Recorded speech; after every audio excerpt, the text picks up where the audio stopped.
Heavy bass is dropped on a very cold Wednesday morning in Atlanta, Georgia, January 16th. It's a Wall Pass Wednesday here on Soccer Down Here.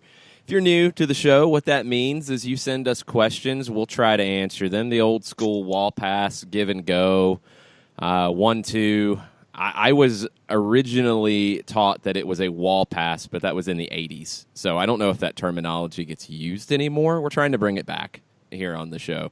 Any question, anything soccer related is fair game. We've got some things on the docket to get into first, though. We have news around the league.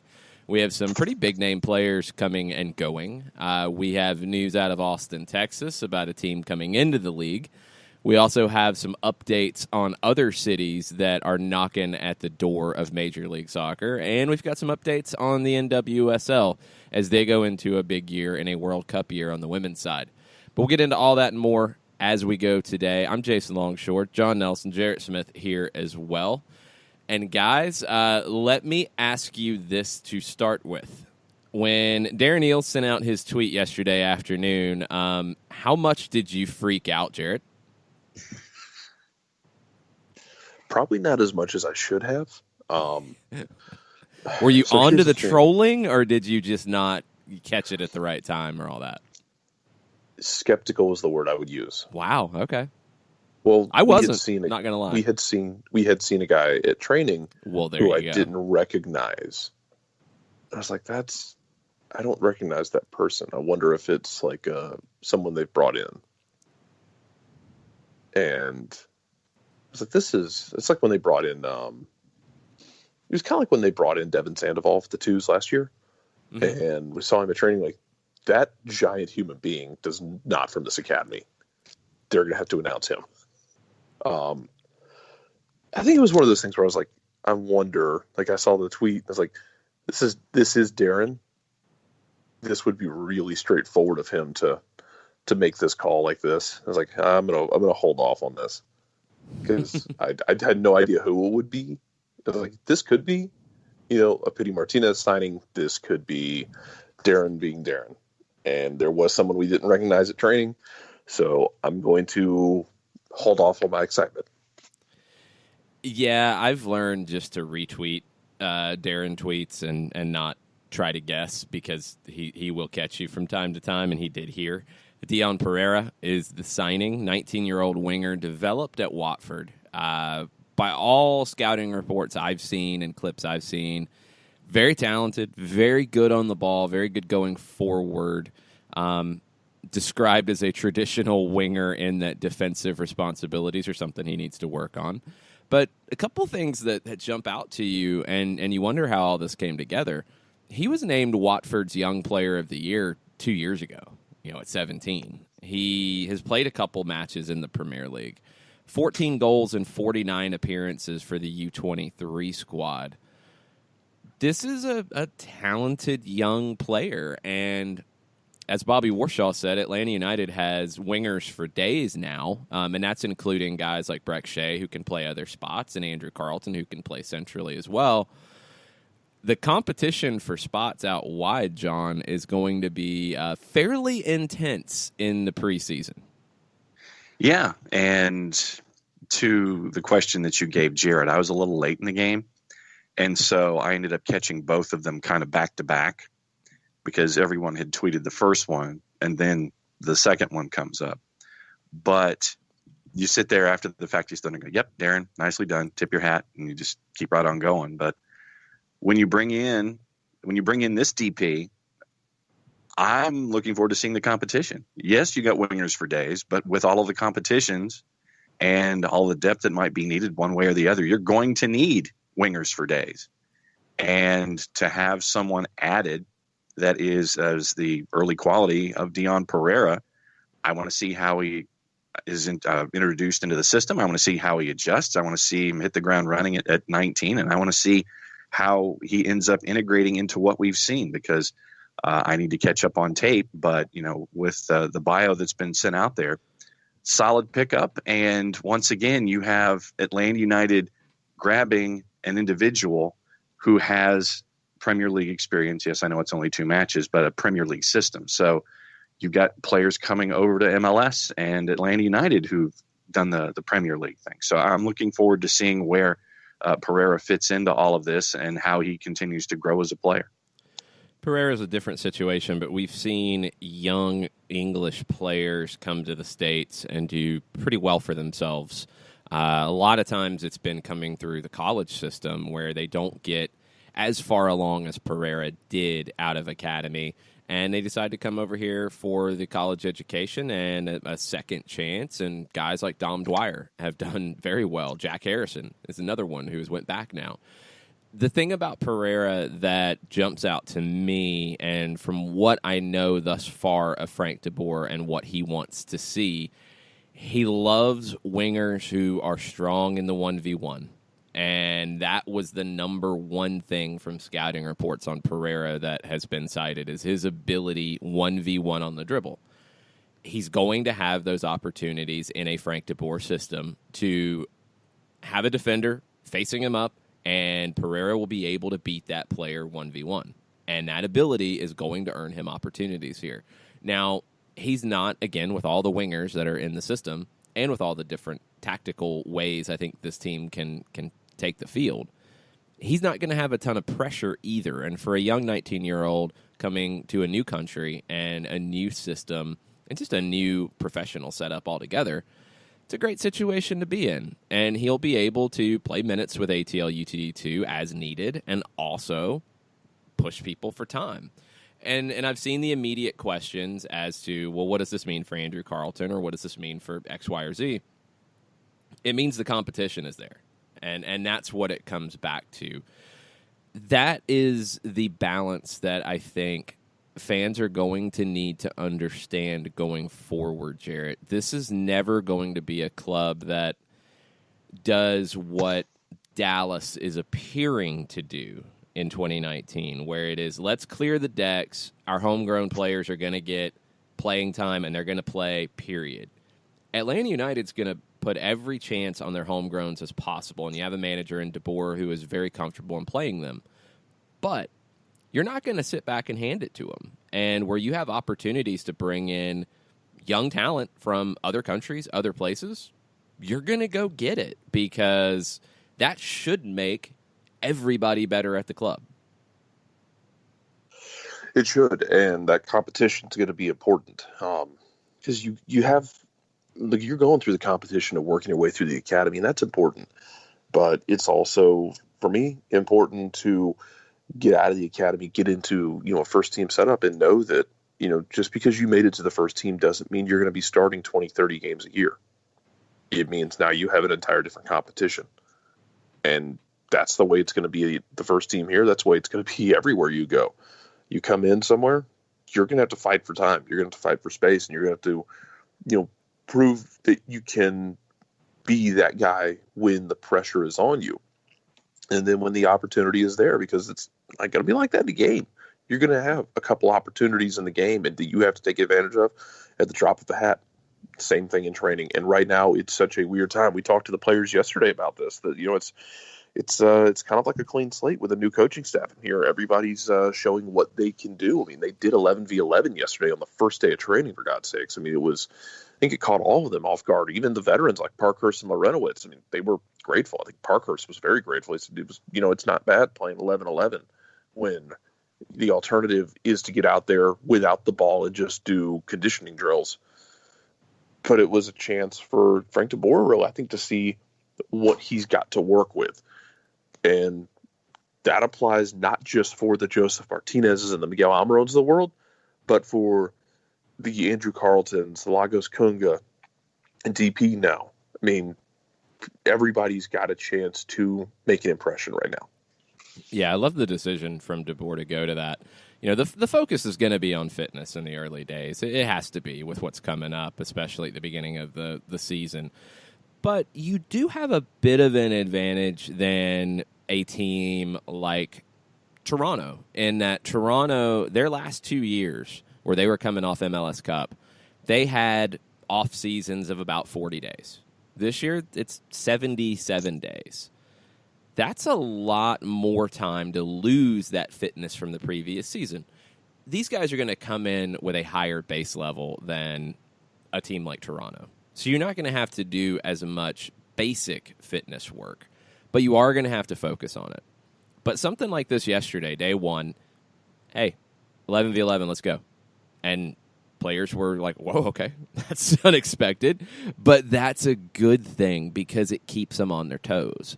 And that's going to be the biggest thing about this season is the longer you have a manager, you run a risk of getting complacent, getting, where you expect everything, where, okay, yep, this is what we're going to do because this is what we always do. This is a unique situation coming off of a championship year where I think it's easy to get complacent anyway because you just did everything that you set out to do. Now that's impossible because Frank DeBoer and his staff are going to throw things at this group that they're not expecting, that they're not used to.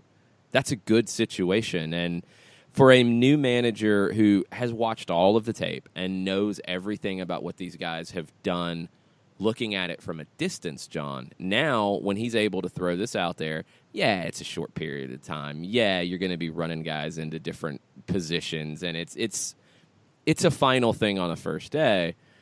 But you get a chance to see up close guys that maybe you're watching on tape and you're like, I can't really get a read on that guy. Now you get to see him up close on day one and see how they react to a surprise. And this is, in a way, it's an audition all over again. Yes, they've seen you on tape. Yes, you had a roster spot that did X last year and you were in certain situations and you were used here, here, here, here, and here.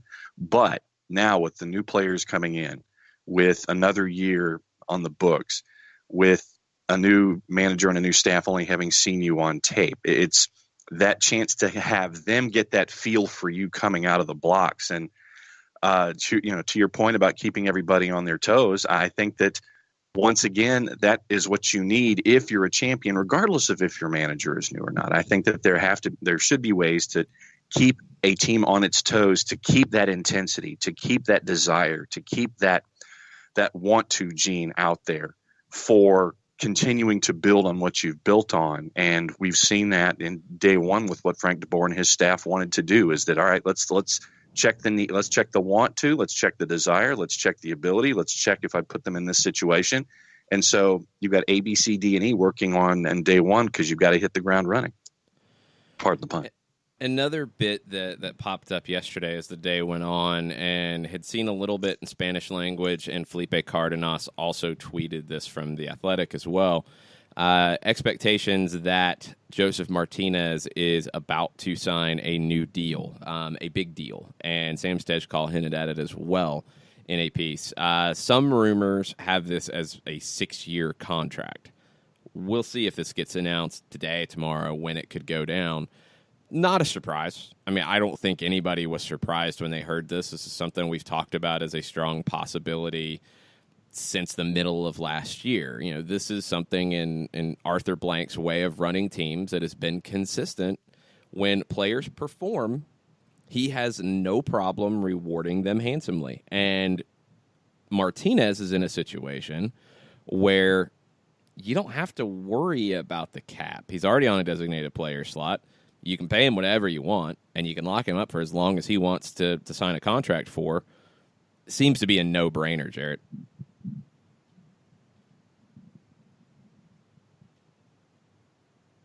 I think he agrees. Probably. Hopefully. John, what do you think? I mean, were you surprised when you started to see this pop up? No. Surprised maybe at the number of years, but surprised at the notion of wrapping up Joseph Martinez in, for lack of a better phrase, the Matt Ryan-esque contract.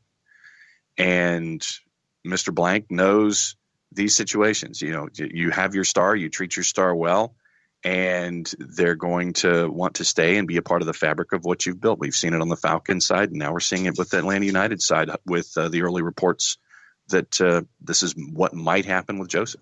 Yeah, we'll see when this could get announced, but article over at MLSsoccer.com breaking down the possibilities on the designated player spot. And if you guys listen to the show, nothing new there. It's stuff we've talked about. You basically have a couple of opportunities here, then it's going to be one or the other. If you're able to get a deal done for Miguel Almiron in this window, that's plan A, because that is clean slate. You bring in Pity Martinez, everything's good, everybody moves forward. If you can't get the deal done for Miguel Almiron, then your other solution is to loan Ezequiel Barco, because you're not going to loan Joseph Martinez. You're not going to sign Pity Martinez and then loan him immediately. You're not going to loan Joseph Martinez anywhere. That's your deal. It's really one or the other. And time's going. That's all there is to it. Let's refresh the windows just so everybody understands this. The major windows of where Miguel Almiron could go on a transfer close January 31st. You're talking about all of your major European leagues. Portugal is February 2nd. There's been no talk of him going to a Portuguese club, and I don't think there's a Portuguese club that could pay this type of price. So January 31st is where your time runs out to transfer Miguel Almiron to a major European club. On a loan, you have a couple places in play for loans for Ezequiel Barco, if that's the route you go. Argentina, the window closes February 20th. Brazil, the window closes in April. So you have time after that transfer window closes to where you can work out a loan for Ezequiel Barco before roster compliance on March 1st, and you're good to go. So that's what it's coming down to. It's honestly not that complicated. And I know everybody is trying to figure out 50 million different ways to re-sign Joseph to a contract that would not make him a designated player until you need to make him a designated player. And unless there is some absolute wizardry going on with contracts and allocation money and things that we have never seen, heard of, thought about, imagined any of that in terms of MLS contracts and rosters. Unless there's something going on in that realm, those are your two options. It is down to transfer Miguel Almiron, loan Ezequiel Barco, create space for Pity Martinez. That is it. It's honestly just that simple. And nothing's changed since we've been talking about this. So the latest from the Newcastle Chronicle is a bit of a surprise in some ways, and also not if you followed Newcastle United. The Chronicle is reporting that Newcastle United has not submitted an updated bid for Miguel Almiron since December. Don't know if that's true. If it is, that's incredibly foolish, but that's the report. And also in that article, Mike Ashley was at the last match, if I'm not mistaken, but he has not had a conversation with Rafa Benitez since October. I think they had pizza. I mean, what? Like, what is going on with Newcastle at this point? Who knows? It's crazy. But that's sadly not a shock. Yeah, I mean, it's not, but it is and it isn't. And this is what I'm going to keep yelling about. Like, sure, I know what the past history is. I know Mike Ashley has been weird and hasn't spent money, and we know that this happens every transfer window. However, you're really getting up against a wall that you have not been up against before. You are potentially facing being relegated, losing your manager who has made you relevant even in spite of all this stuff, and not coming back. Losing £100 million in income next year, losing who knows how much in value as you're trying to sell the club. These are things that Newcastle has not faced. So it's one thing to say, well, it's Newcastle being Newcastle. It's another to say, what are you doing with an asset that you are trying to sell and you're about to, like, go take the boat out into the deepest part of the ocean and blow a hole through the bottom of it? Like, why would you do that? Well, it's just we always do stupid stuff. But this is stupid on another level. That's the problem here, and that's why I will keep saying I expect them to do something, because I think they're going to have to. But if they don't, that's on them. And the old story of same old Newcastle, I don't think it applies here. This is another level of ridiculous in my book. because you're not going down 3 times in a decade and now losing the manager that has kept you in a semblance of being looked at with respect. He's not sticking around after this. You are cratering your business for no reason other than somewhere between 5 and 10 million pounds. No, it's no guarantee that Miguel Almiron changes it. But you look at that squad, they're not good enough right now to guarantee staying up. Nope. And this is the guy your manager wants. Why are you doing this? There is no explanation. Past history is not an explanation for this. This is insane, and I feel terrible for Newcastle fans that they have to go through this, because this is a whole nother level of watching your club potentially start a spiral of doom. I mean, that's where you're headed right now. Let's take a break, come back. We have Joe Patrick from Dirty South Soccer joining us at 9:30. We'll get his take on the first day of training. Also, his take on Joseph Martinez, on Miguel Almiron, and Dion Pereira, and anything else Joe Patrick wants to talk about. Hang out with us. We'll be right back. The average time a resume spends on an HR manager's desk is 7 seconds, and most of them are tossed aside. Now imagine if one of those resumes belonged to Yasmin, who was living in a shelter, juggling 3 jobs. I had to be resilient. That's something that you can't teach. We rely so much on a resume, yet it could never tell the full story of someone who had to be independent and take initiative. And that's how I handle every project I get. Discover new ways to develop great talent at gradsoflife.org. Brought to you by Grads of Life and the Ad Council. We know that every driver is different, and a one-size policy does not fit all. That's why Country Financial offers a variety of discounts, so you get the coverage you need and the savings you deserve. From good driver to good student, multi-policy to multi-car, we've got a discount to suit every driver. Call Jason Wright at 678-568-6871 today to see what you could save. On Facebook at Jason Wright Agency, or by phone at 678-568-6871. Discounts vary by state. Policies issued by Country Mutual Insurance Company, Country Preferred Insurance Company, or Country Casualty Insurance Company, Bloomington, Illinois. Hey, hon, what you doing with your phone? Taking pictures? No, I'm asking it questions. Like what? Hey, Bobo, do flowers have best friends? I'm sorry. I'm afraid I don't know that. Hey, follow me. I want to show you something. Look, flowers do have best friends. Whoa. Some answers can only be found in nature. Discover the unsearchable. Visit discovertheforest.org to find a trail near you. Brought to you by the United States Forest Service and the Ad Council. Soccer Down Here is sponsored by Apolinski & Associates, LLC, personal injury lawyers with over 30 years of experience. Call Steve Apolinski at 518-350-4231 or email him at steve@aa-legal.com if you need help with a wrongful death or serious injury matter. Steve Apolinski is rated one of the top 100 trial attorneys in Georgia, recognized as Legal Elite by Georgia Trend magazine for being one of the most effective lawyers in Georgia.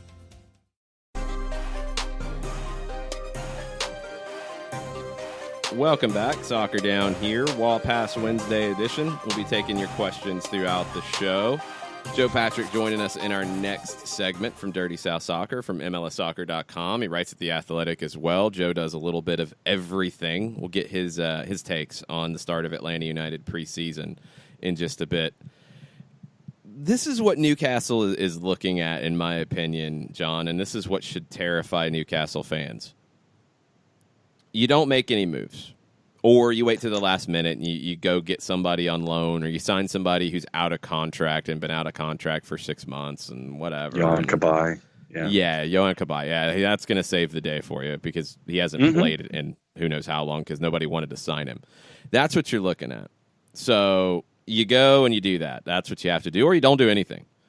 Rafa Benitez walks, you get relegated, and who's out there who probably will get the job? Sam Allardyce. Yeah.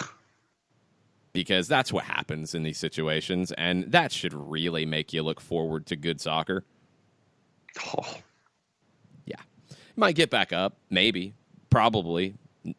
Nah, but I'm going to say probably not under Allardyce at this point. Because we were talking about it during the break. Like, if you go down and don't come back up immediately, there's usually a good bit of time that you're flailing around in the championship, or maybe even less than that. I mean, how many clubs that we just go through that have been in the Premier League recently that have been in the championship for a while and either dropped down another league and are now back to the championship or nearly went into administration. It was 4 or 5. I mean, it's a bunch who went down and stayed down for a while, but you're talking about Bolton, who nearly went into administration. Wigan fell all the way to League One. Blackburn. Didn't Nottingham Forest have some big financial problems? Yep. I mean, Tony Fernandez and QPR once they were relegated. Yeah. I mean, and this is recent history. This is not a Leeds. This is not a Portsmouth that's not that old, but these are clubs in the last 5-6 years. I mean, it's bleak, and that's the risk you're running here if you just sit back and do nothing. So we'll see. The flip side is this, and this is something I wanted to finish with real quick before we get Joe Patrick on. I'm also seeing chatter around the league, and now it's funny. One thing is now you're starting to get the national media really zeroing in on this, more so than anything else. Like, oh, what's Atlanta doing? Do they have any clue of how this is going to work? What's LA Galaxy doing? Because I don't know how they're going to solve their issue at all. Because you've got the Dos Santos brothers that seem to be a package deal, which complicates things. But I digress. The other side is you're starting to hear people say, like, oh, this is dumb for Atlanta to try to sell Miguel Almiron for that much money. They should just sell him and move on. And he's not going to be happy, and this is bad for the league and bad for the team. And no, it's not. That's foolish, because what that's doing is basically saying our league isn't good enough to command this kind of transfer fee. And I will argue that every day with anybody you want to line up. The league is as good as the transfer fee that it can command in these situations. And if they cave and say, "Oh yeah, we'll take $20 million, that's fine. Just let's just move on." You're then setting yourself up for that's where your top players are valued. And next time, people are going to say, "Oh yeah, well you're not going to get the kind of money you're asking for because this is what happened with Miguel Almiron." And it might be somebody else's club that this happens to. I think this is a pivotal moment for the league and for the team and for players in this hemisphere, and I think it has to be played out to its conclusion. The flip side is I've seen in some of the national pieces about this, like, concern that Miguel Almiron's not going to be happy.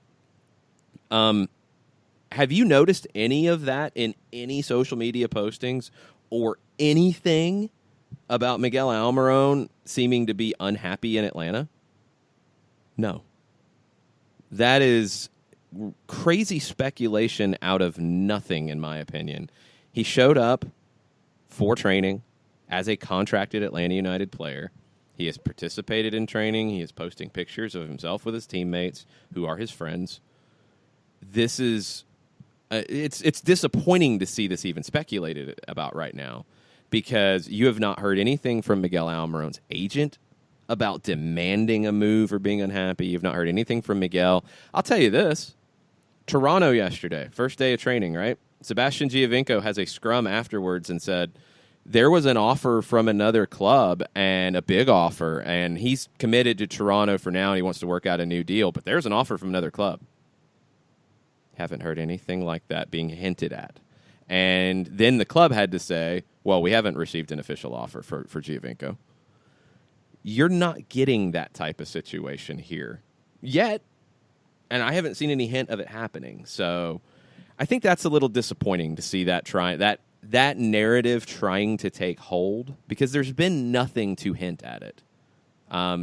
Miguel's agent's been pretty vocal on Paraguayan radio and has not even begun to hint at anger, being upset, anything like that. It's a new thing for Atlanta. It's a new thing for the league to be potentially in a deal of this size and this magnitude. These things don't happen overnight. They're not simple, easy handshake deals. So have some patience. You're talking about another 2 weeks is what you're looking at right now. And there are solutions if you're not able to get it done here in this window. It's an interesting time, but understand and read everything with some critical thinking here, because I'm seeing more and more pop up that really doesn't fit fit what we're watching play out in front of us, and that's a little frustrating to see. Let's take a break. Let's get Joe Patrick on the line and get his thoughts on Miguel Almiron and everything else in the world of Atlanta United and MLS. Stay with us. We'll be right back. Sweet strawberry icing.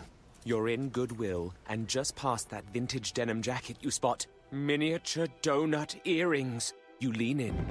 Ah, that's the scent of shopping success. Because at Goodwill, every item you buy funds local job training and more. So bring home those donut earrings and bring home so much good to your community. Goodwill. Bring good home. Brought to you by Goodwill and the Ad Council. Soccer Down Here is sponsored by Apolinski and Associates, LLC, personal injury lawyers with over 30 years of experience. Call Steve Apolinski at 518-350-4231 or email him at steve@aa-legal.com if you need help with a wrongful death or serious injury matter. Steve Apolinski is rated one of the top 100 trial attorneys in Georgia, recognized as legal elite by Georgia Trend magazine for being one of the most effective lawyers in Georgia. Hamilton was adopted from a rescue in 2008. He really likes to be around people. I get out my mat and I'm doing a downward dog and he's underneath. He's quite the pug about town. He gets invited to a lot of parties. He knows he's a pretty big deal. Look at this little face. How could you not love him? Hamilton the Pug, Instagram star and shelter pet. Amazing adoption stories start in shelters. Visit theshelterpetproject.org to find a pet near you. Brought to you by Maddie's Fund, the Humane Society of the United States, and the Ad Council. As a business owner, you know that every year brings new challenges and opportunities. The success of your business demands expertise and focus. And Country Financial can help you keep that focus by helping ensure you have the right insurance protection in place to meet your goals. Jason Wright can help you create a customized insurance plan that has coverages designed just for your business. Give Jason a call at 678-568-6871 or reach him on Facebook at Jason Wright Agency. Coverages vary by state. Policies issued by Country Mutual Insurance Company, Bloomington, Illinois. Welcome back. Soccer Down Here, Wall Pass Wednesday edition. Your questions coming up in our next segment. But first, we've got some questions for Joe Patrick of Dirty South Soccer and MLSsoccer.com. What's up, Joe? How are you? Good morning, guys. How's it going? Going well. We're getting into all of the stuff on, day 2 now of Atlanta United on the field in preseason. They'll be hitting the field in a little bit. What were your takeaways from day 1 at the training ground on the field yesterday? It's funny. I was talking to my co-manager, Rob Usry at 30 South Soccer, and it was really great because as journalists, we got to kind of stand pitch side and watch a good 30 minutes of training, I'd say. The bad news is that I don't know what exactly there is to take away from it because it was just Frank de Boer letting the guys be out there, be free, letting them play. We when we talked to the players after training, they pretty much said the same thing. We were trying to kind of get a little bit of insight as to what they were working on. And to be honest, they were like, well, we weren't really working on much of anything. It was more of just going out there and playing and building some, it was all part of building that fitness to get them ready for the season. And you could see De Boer just standing there and observing quietly, for the most part quietly. You would see him pulling some players aside and having a chat. But he was mainly just trying to feel out what's going on and just trying to get the lay of the land of what his squad is going to be like and where certain players fit. So I think that we're still in that stage now. We'll probably still be doing that kind of thing for the next week or two before we really start getting into the nitty-gritty. Joe, I hate to interrupt, but we have breaking a little news bit of this. Is this the Franco Escobar news? And there you go. I just got it as I was talking to. So just released by Atlanta United Communications. You guys carry on. I will. I need to publish an article real quick. Well, there you go. Go do that. We'll get you back in a minute. I have most of it already written, so just give me 2 minutes. Cool. You go do that. We'll carry on. Joe has business to tend to. He will take care of that. Atlanta United announced today defender Franco Escobar will miss approximately 6 to 8 weeks after suffering a fractured right clavicle, injured during training on Tuesday. Jarrett, we were talking about this. You thought you saw him go to the locker room holding his shoulder. Any idea what happened? No, not sure at all. We were watching training. He went down. We weren't sure who it was at first. Then you see Franco walking off, but he was walking off with help. Just had somebody holding him. Looked like it was either a shoulder or right up in that clavicle area. But not ideal by any stretch of the imagination. And hope Franco gets well soon. They took him straight to the locker room after everything was said and done and carried on with training. But it was now it presents. Now this opens up a very weird door for a chain reaction, so to speak, across Atlanta United's line, where Franco Escobar is a guy who I think you kind of penciled in as at least one spot, either right back or center back. Well, 6 to 8 weeks. It's open season on that spot now. We saw John Gallagher working yesterday at right back. You've got guys who can slide out there. You've got a Julian Gressel, who, when he was out there, was one of the best wing backs in the league last year on the right side. You've got options to fill here, but there's a kind of a chain reaction down the line position-wise of, all right, guys, the race has gotten a little more interesting. Yeah, I mean, professional sports, welcome. This is what happens. You have injuries, and Franco's had some awful luck with injuries. Coming off the best run of his professional career in the postseason, the end of last year, and then this happens. 6 to 8 weeks, I mean, you're talking about running through potentially 7 games. I mean, before he's cleared, and you don't know how fast he's back in at that point. The schedule does have a break in it for the international break after the March 17th match against Philadelphia. Then you're not back in league play until the 30th of March. Then there's another league break, and if you are in the CONCACAF Champions League semifinals, that'll take place during that league break. So 7 games through March 17th is what you're looking at, potentially Franco Escobar missing in all competitions. This is I'm back, by the way. Okay, perfect. This is, Joe, why re-signing Michael Parkhurst was so critical, because you do have depth to deal with this, whether you were looking at Escobar as a center back with Miles Robinson or on the right side with Julian Gressel and or John Gallagher slotting in. But this is why Michael Parkhurst's return, I think, was just absolutely necessary in case of something like this. Yeah, this is where MLS is really going to have to think about how to help clubs develop the really serious strength and depth that you need to compete in all competitions, whether it's MLS, regular season, CONCACAF Champions League, all these competitions that the top teams will play in, while abiding by the quite restrictive MLS squad building rules.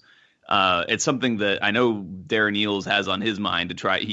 Atlanta in general wants to be that team to try to push those boundaries. And fortunately for Atlanta, they've been a team that's been able to build that strength and depth quite well while being constrained by these rules. And like you said, you've got guys already who can kind of fill into that spot. I mean, we saw it yesterday when Franco went out. Julian Gressel was at right wing back.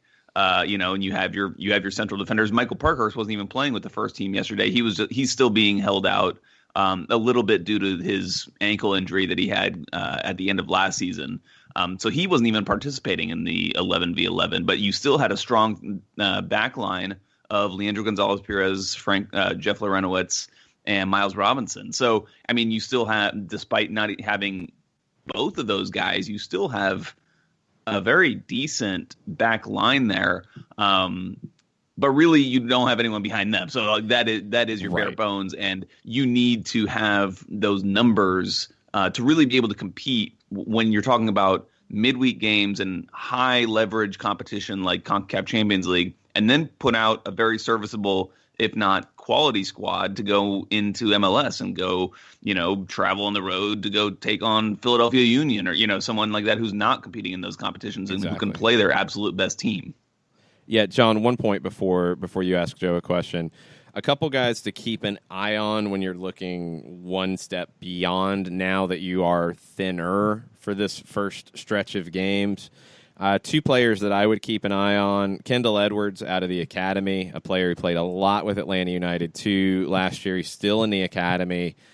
We've wondered if he might be in line for a homegrown deal. Could this possibly accelerate that if he is interested? And then that would make him a player who could be eligible for at least some of those MLS games during that stretch. The other one is Tyler Ruthven. And Tyler Ruthven is on an Atlanta United 2 contract. He came, late in the season last year. This is a player with MLS experience with the New York Red Bulls, also experience playing in Europe. This is a player who I would imagine was brought back with Atlanta United 2 for this type of situation, just in case. Now, you would have to figure out roster mechanisms to sign him to an MLS deal, because you're not going to be able to pull emergency hardship. And I know we've tried to get creative on designated player rules. You're not getting creative on emergency hardship rules. Don't even try it.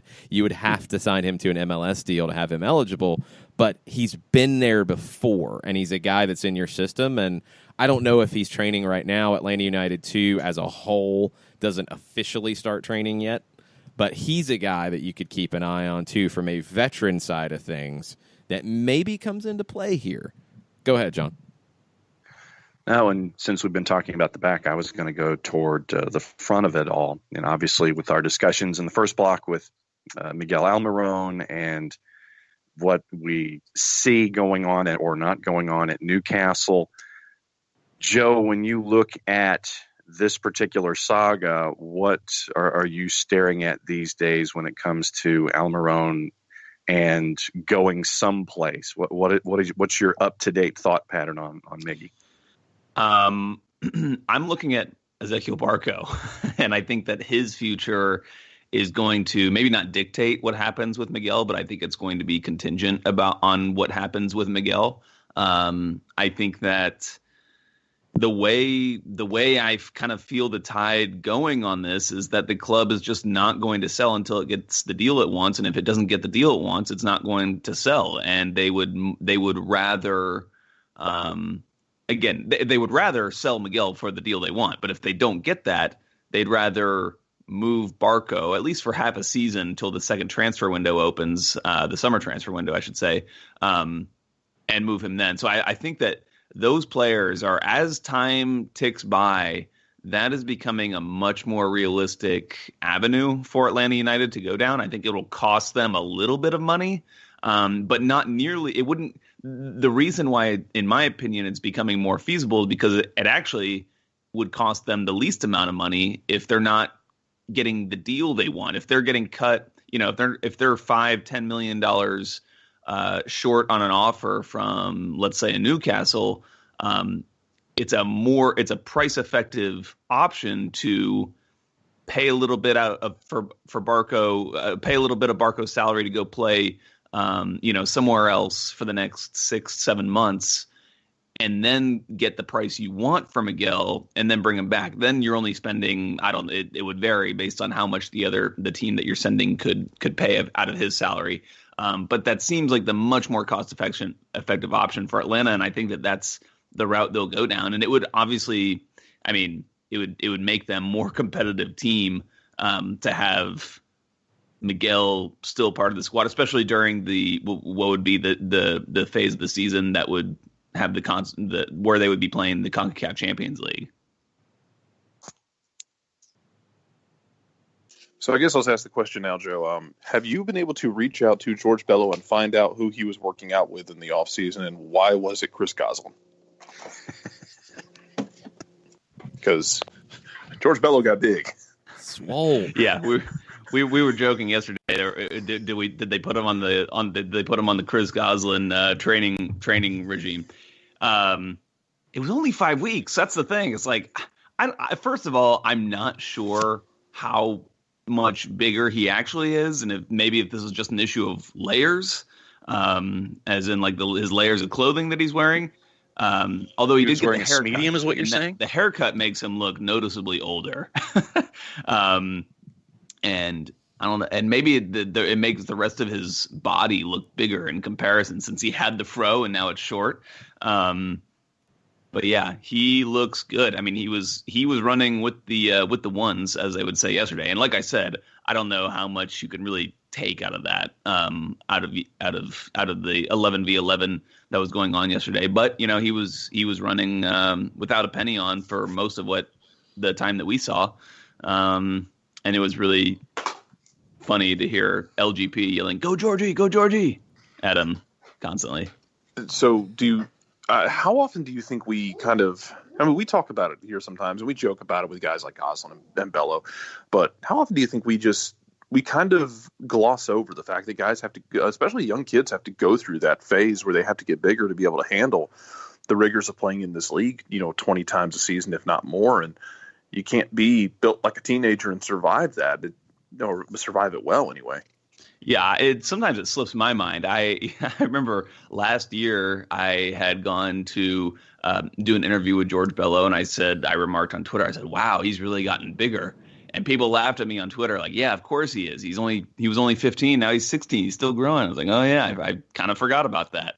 But yeah, I mean, it's so important. You could see it last year, I think. I mean, and don't get me wrong, he held up very well physically. But it was kind of surprising, and you didn't know how well he was going to hold up physically until he actually got in there and kind of went into those battles. But he did have some good one-on-one moments despite his small stature, and you could see it right out on the field last year when he was, especially in that DC United match, which I think was his first career professional MLS appearance. It was. Yeah, you could see the physical obstacles that he had in that game, and he, like I said, he put himself into challenges and he held up well. But yeah, it'll be important for him to just develop. And for me, what you can always see is in their legs, in these kids' legs, they're just not the size of a seasoned professional player's legs, and that's kind of where, especially for a soccer player, but for any athlete, really, that's where you really have your strength. And your ability to, it's your center of gravity. It's your the core of your leverage. So that's really important. It's something I've always noticed with Andrew Carleton. It's like, you can see he's got like kind of spindly legs, like a teenager. And he's developed as well. So, it's just important for those guys to kind of get that base of strength under them so that they can really compete physically and put everything they have without a fear of getting injured. And the thing that I think Frank de Boer will really help with his time from Ajax, because he was, this was part of his focus, whether he was on the academy side at first and then the first team manager, is it's one thing to have guys physically ready to compete for the first time. But the challenge for a young player is to be able to do it in the type of calendar that Atlanta United's going to have, where you're playing weekend, midweek, weekend, and you've got travel mixed in. Because we talked with Andrew, with George last season in post-match situations on 92.9, and after a game where these guys played, and after a start where they played significant minutes for the first time, they both commented on it that it felt like a lot longer than the 70 minutes that they played. It felt like they played 3 games in that one game.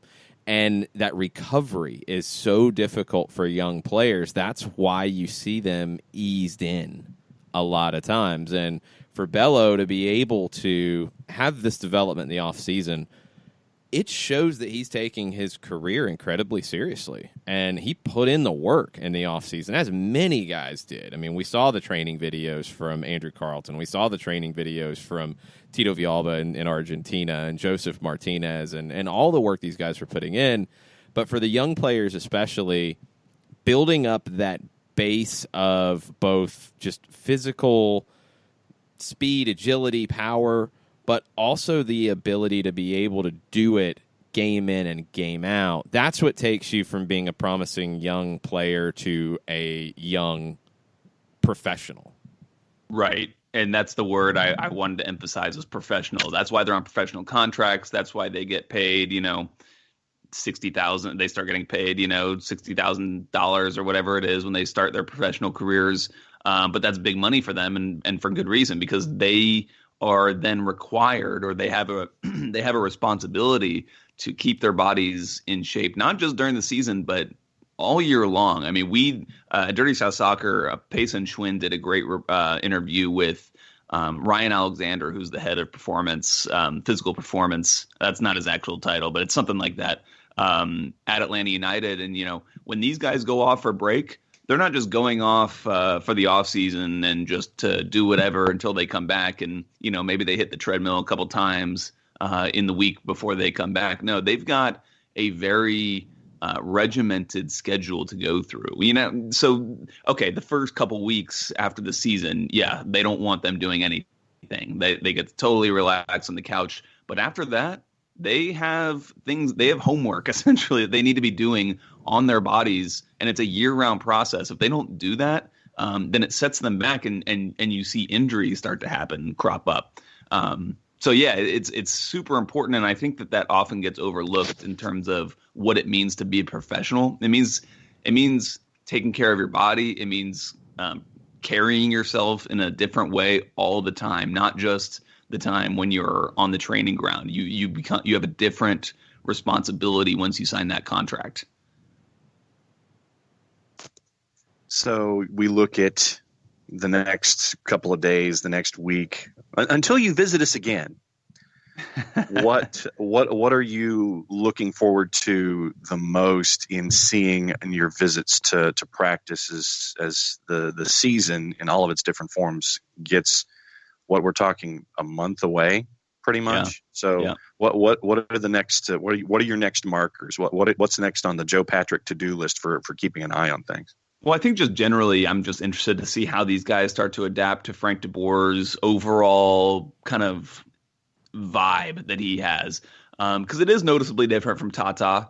It's a little more buttoned up. It's a little more, you might call it professional. I think the players have already acknowledged that Tata was a little more of a laid back kind of guy, in terms of just the overall vibe around training camp or I'm sorry, the training facility.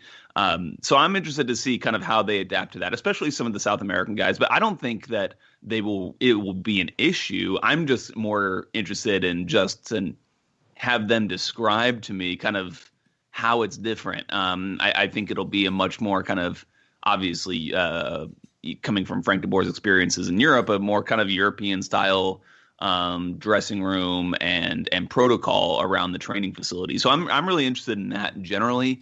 Also interested to see a certain contract extension that could be coming down the pipes here for Joseph Martinez, maybe as early as today. So never heard of it. So some of those big news items will be interesting as well, and I think those news items will be coming thick and fast as we close in on the end of this transfer window and the start of the team's training camp, which is reportedly out in California. Yeah, go ahead and turn on your notifications for ATL UTD on Twitter. Also for JA Patrick 200 on Twitter as well. Make sure you're reading all of his stuff over at Dirty South Soccer, MLS Soccer, The Athletic, everywhere else Joe Patrick writes, because it's pretty much everywhere you would be reading about Atlanta United. That's where Joe's at.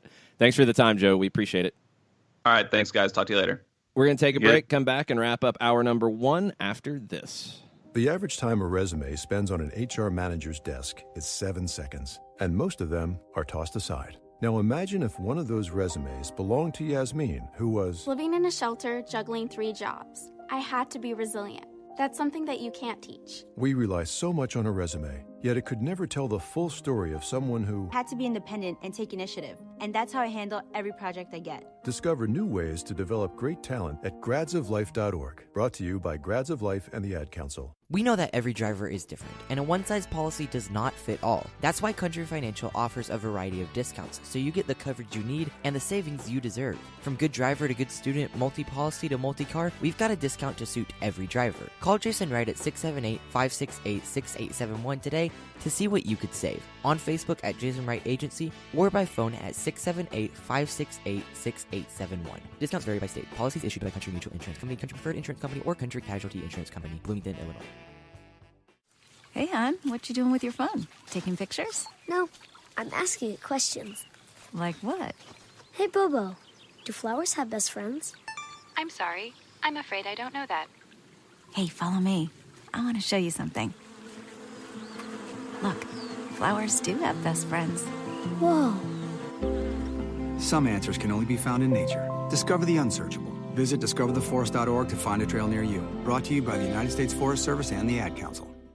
Soccer Down Here is sponsored by Appolinsky & Associates, LLC, personal injury lawyers with over 30 years of experience. Call Steve Appolinsky at 518-350-4231 or email him at steve@aa-legal.com if you need help with a wrongful death or serious injury matter. Steve Appolinsky is rated one of the top 100 trial attorneys in Georgia, recognized as legal elite by Georgia Trend magazine for being one of the most effective lawyers in Georgia.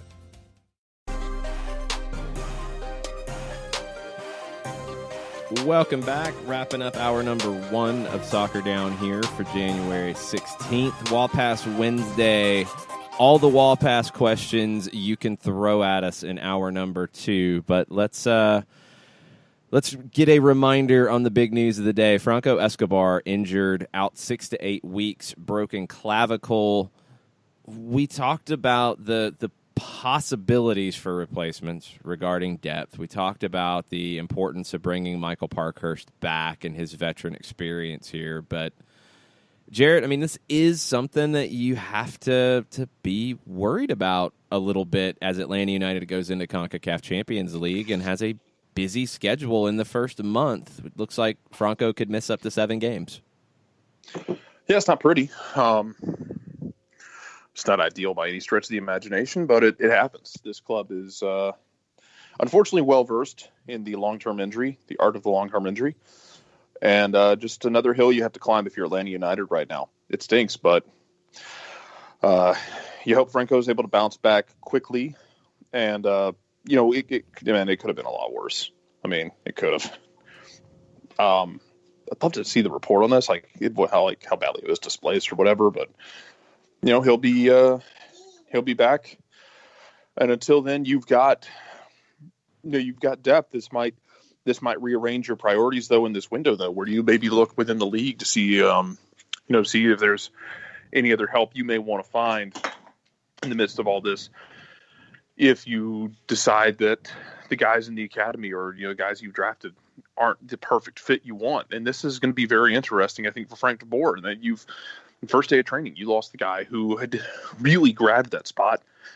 Now everyone gets a chance to show the new guy exactly what they can do. It's a really good point because you could look at adding a player who's out of contract within the league. You've got time to do it. You've got the window in MLS to bring players in is open through May, but you're going to need to get somebody in pretty quick. If you need veteran experience, you also have potential guys like Kendall Edwards, Tyler Ruthven, who could factor in on MLS deals if they get signed to one. You're going to have to keep an eye on it. You have to keep an eye on preseason as it continues for Atlanta United today. We're going to take a break, come back. Wall Pass Wednesday questions from you guys, the listeners, after this. Sweet strawberry icing. You're in Goodwill, and just past that vintage denim jacket you spot miniature donut earrings. You lean in. Ah, that's the scent of shopping success. Because at Goodwill, every item you buy funds local job training and more. So bring home those donut earrings and bring home so much good to your community. Goodwill. Bring good home. Brought to you by Goodwill and the Ad Council. Soccer Down Here is sponsored by Appolinsky & Associates, LLC, personal injury lawyers with over 30 years of experience. Call Steve Appolinsky at 518-350-4231 or email him at steve@aa-legal.com if you need help with a wrongful death or serious injury matter. Steve Appolinsky is rated one of the top 100 trial attorneys in Georgia, recognized as legal elite by Georgia Trend magazine for being one of the most effective lawyers in Georgia. Hamilton was adopted from a rescue in 2008. He really likes to be around people. I get out my mat and I'm doing a downward dog and he's underneath. He's quite the pug about town. He gets invited to a lot of parties. He knows he's a pretty big deal. Look at this little face. How could you not love him? Hamilton the Pug, Instagram star, and Shelter Pet. Amazing adoption stories start in shelters. Visit theshelterpetproject.org to find a pet near you. Brought to you by Maddie's Fund, the Humane Society of the United States, and the Ad Council. As a business owner, you know that every year brings new challenges and opportunities. The success of your business demands expertise and focus. And Country Financial can help you keep that focus by helping ensure you have the right insurance protection in place to meet your goals. Jason Wright can help you create a customized insurance plan that has coverages designed just for your business. Give Jason a call at 678-568-6871 or reach him on Facebook at Jason Wright Agency. Coverages vary by state. Policies issued by Country Mutual Insurance Company, Bloomington, Illinois. You're listening to Soccer Down Here daily on SDH Networks, a division of OSG Sports. Find us at Soccer Down Here on Facebook and Twitter. The time is now the top of the hour. Peep, y'all. Welcome back. Hour number 2 of a Wall Pass Wednesday here at Soccer Down Here. Jason Longshore, John Nelson, Jarrett Smith with you this morning. Let's start getting into the questions, and we'll work backwards from some of the conversation we've had. John Nason asks, so now we are fairly convinced a loan for Barco is possible. Is Atlanta on the hook for the roster young DP budget charge of $150,000, regardless of salary contributions from the loan team? Seems doable. That's the level of minutia that honestly I don't know, and it's not going to affect a deal getting done or not, because if it's $150,000 and you've got general allocation money, you can buy that down. It's not going to block it. He's not on the roster if he is loaned out. He's not in a designated player slot. The roster charge, the budget charge, this has happened where you've had designated players, young designated players loaned out before. I don't know how that actually hits it. I don't think it's going to have any effect on the deal, though. So, John, I mean, I get your question. I don't think it matters. And the bigger question here is what a lot of people have thrown out is, well, you know, if they're going to have to pay the salary, that would still count as a designated player, blah, blah, blah. I think we're confusing a couple of things when you talk about roster and designated player slot and salary. If a player is not on your roster because he is loaned out, he's not in a designated player slot. Flat out, period. That's how it is. If they're not on your roster because they're loaned out, they're not in an international slot. And we saw Atlanta United use that to fit their international players in international slots last year, and they used ATL UTD2 to do that. So I think that's the most important thing here is if you find a club that is willing to take Ezequiel Barco on loan, and I do completely believe that this is dependent on not being able to find the right transfer for Miguel Almiron. If you find a club that takes Barco on loan and they pay part of his salary, some of his salary, none of his salary, it's not going to really matter in terms of the MLS side of it. As far as I know, now maybe I'm wrong, and maybe Paul Tenorio knows more on this than anybody, because I mean he does. But I don't think there's an issue from past experience where players have been loaned away on a designated player deal, and we talked about it on Monday night. The Sounders loaned Freddie Montero out when he was on a designated player deal in 2013, in part to be able to sign Obafemi Martins. That was kind of a big deal. You also had Montero kind of ready to go and explore Europe. He first went on loan to Millonarios back in Colombia. Then he went on loan in the summer window. The loan with Millonarios ended. He was immediately loaned to Sporting Lisbon, and it eventually transferred to Sporting Lisbon. It has been done.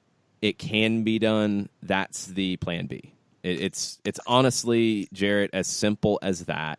You're talking about transferring Miguel Almiron to add Pity Martinez or loaning Ezequiel Barco out to add Pity Martinez to your roster in a designated player slot. There's just no other way. Yeah, it seems pretty simple right now. One of those things has to happen, especially with the rumors coming down. Felipe Cardenas, part of the show last night, really driving that spike into the ground, to bury the Atlanta analogy, that it sounds like Joseph's going to be here long term. Well, that's one DP you can't move. So, now it's a loan or a sale with Barco and or Almiron. So it seems pretty cut and dry right now about what's going to have to happen. But now it's a waiting game, and it might take to the end of January. But, like a bunch of kids on the 6th of December, man, we really don't want to have to wait that last 19 days or so, but that's where we're at right now. That's how transfers go. I mean, John, I don't know if there's been an official study on this, but the majority of transfers do get done in the final days of the window. It's stupid. Yep. It's bad business, but it happens every single year.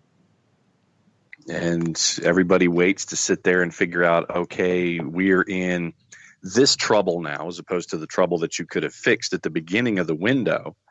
And then everybody's flying around trying to figure out, okay, how do we fix the problem that we could have fixed 3 or 4 weeks ago? And, I would love for somebody just to be proactive once. Just once. Give me somebody who's proactive as opposed to everybody who's trying to sit there and fight over each other and bring in things and make sure that fax machines work and medicals are taken up against the window just before. I mean, can't I just have Big Ben chime normal for once? Yeah, it would help. Four-card Ahmed, I think we've gotten a little confused on the roster and DP and international and how everything goes. Dion Pereira would not be in a designated player slot. There's no chance he is in a designated player slot. When he was announced, I'm trying to go back to pull up the press release actually now as to how he was signed. I believe it was a discovery player signing. There would probably be no need of TAM or GAM or anything to fit him under a cap. He could be on a reserve or supplemental roster spot, which is separate from the cap anyway. He is not a designated player. A designated player is someone who is making more than $530,000 per season this year. Their budget charge, let me clarify. Their budget charge is more than $530,000, and the budget charge does include acquisition cost, transfer fee that they have to pay to bring the player in. Doesn't sound like there was any kind of significant transfer fee here. Would be shocked if he was on any kind of a significant salary here. So not a designated player. Doesn't matter about that. International slots are a completely different situation. International slots and designated player slots have nothing to do with one another.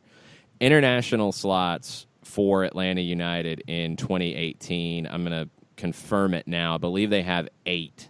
I believe they're back to the base number of 8. And yes, currently on the roster, they have 10 international players. That means they have to loan 2 guys, or 2 guys need to get green cards, or they need to go get 2 international slots. Again, this doesn't matter until March 1st. And right now, the international players who are under contract are Miguel Almiron, Ezequiel Barco, Franco Escobar, John Gallagher, Julian Gressel, Leandro Gonzalez-Perez, Jose Hernandez. Pereira is 1, Eric Remedi, Gordon Wild.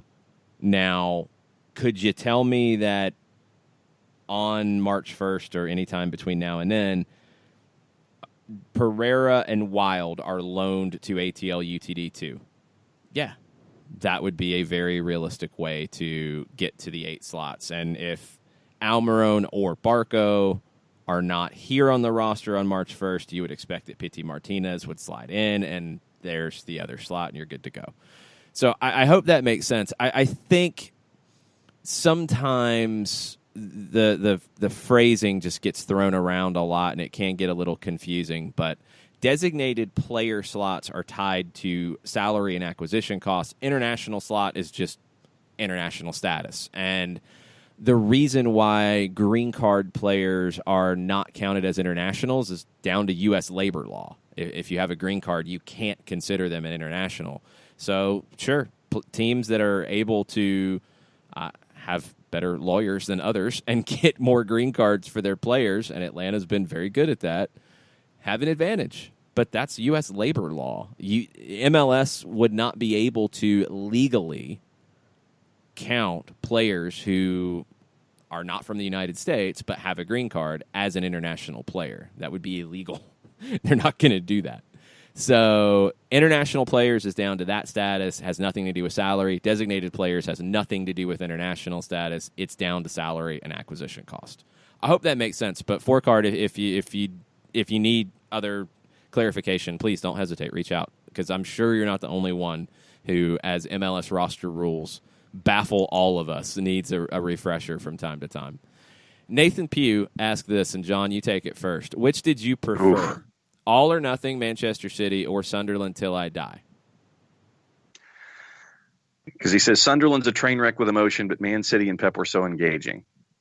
I've seen them both, and I'm leaning towards Sunderland Till I Die, just because of the story that was there. You knew Manchester City was chasing after multiple titles, and they have a genius as their manager. For me, that was a great look at X's and O's and training and such. Sunderland, for me, I got you get the chance to pull back the curtain on a team that's struggling and see it through the eyes of the chefs even, and front office personnel. And they just pulled back the curtain, and Ellis Short thought initially that agreeing to do this would help him with a sale. And then you see what absolutely came out of this frustrating year on multiple fronts, and just how open everybody was and accessible everybody was, except for transfer and deadline day, where you had to have a couple of cold store things. But because of the storytelling and because of the story with Sunderland, I'll go with Sunderland Till I Die. I have not seen Sunderland Till I Die yet. I need to probably get on that before we get into the season. Jared, have you seen both? Did you have a preference? No, I have not had time. Okay. I'm gonna have to check out Sunderland. All or Nothing Manchester City. I did binge on it over a couple of days, and it's outstanding. Yeah. But I agree with Nathan. Pep and just his personality. I could watch behind the scenes with Pep and the way he thinks about the game and talking about it. I could watch that all the time, period, because he is such an interesting character. And when you get him kind of away from the field a little bit and you get him really going into philosophy and that type of stuff, I love it. That's why I loved the books that were written on him that had access to him at Bayern Munich and the end of the Bayern Munich run as he was going to Manchester City. Just fascinating. If you watch this game and you think about tactics and philosophy and how teams build and all of that, watch All or Nothing. Read the books about Pep. Sunderland Till I Die, I think, was a different storyboard you're working from here because of the situation of Sunderland. So completely different thing on it all together.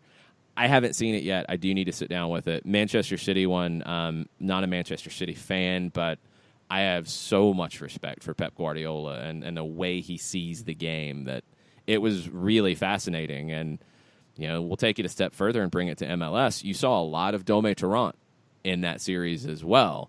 And Dome has to go find some players at the moment because NYCFC has issues. I think it's a fair way to say it. David Villa gone. You have Claudio Reyna coming out and saying how hard it is to replace a player like that. Probably can't in totality. You need to replace the goals, and that's going to be the first priority. Well, now Yangel Herrera's gone too, and we saw how important Yangel Herrera was to this team when he was out and when he came back, especially at the end of the season. He gave them a big lift. He is headed to Spain on loan with Huesca, La Liga club. Manchester City decided that, okay, he's had his 2 years at New York and he has progressed, but going back to New York would not benefit his development. There was actually some thought that maybe he would stay with Manchester City as cover, but he's going to Huesca. That's a done deal. His shirt that he was wearing as he signed the loan deal said Escape, which I think New York City fans might not like, but it was kind of crazy. Yeah, not intentional, just a funny shirt choice for the day. But here's the one that I come back to, and before we go to break, here's my speculation for the day. Jarrett, if you're New York City and you need a forward and you need a big name forward, there's a guy who wears red who plays for a team that's on top of the Premier League table who is out of contract in the summer. He's entering the final 6 months of his deal. You can sign him to a deal that starts in the summer. Daniel Sturridge. Would he be a fit for New York City?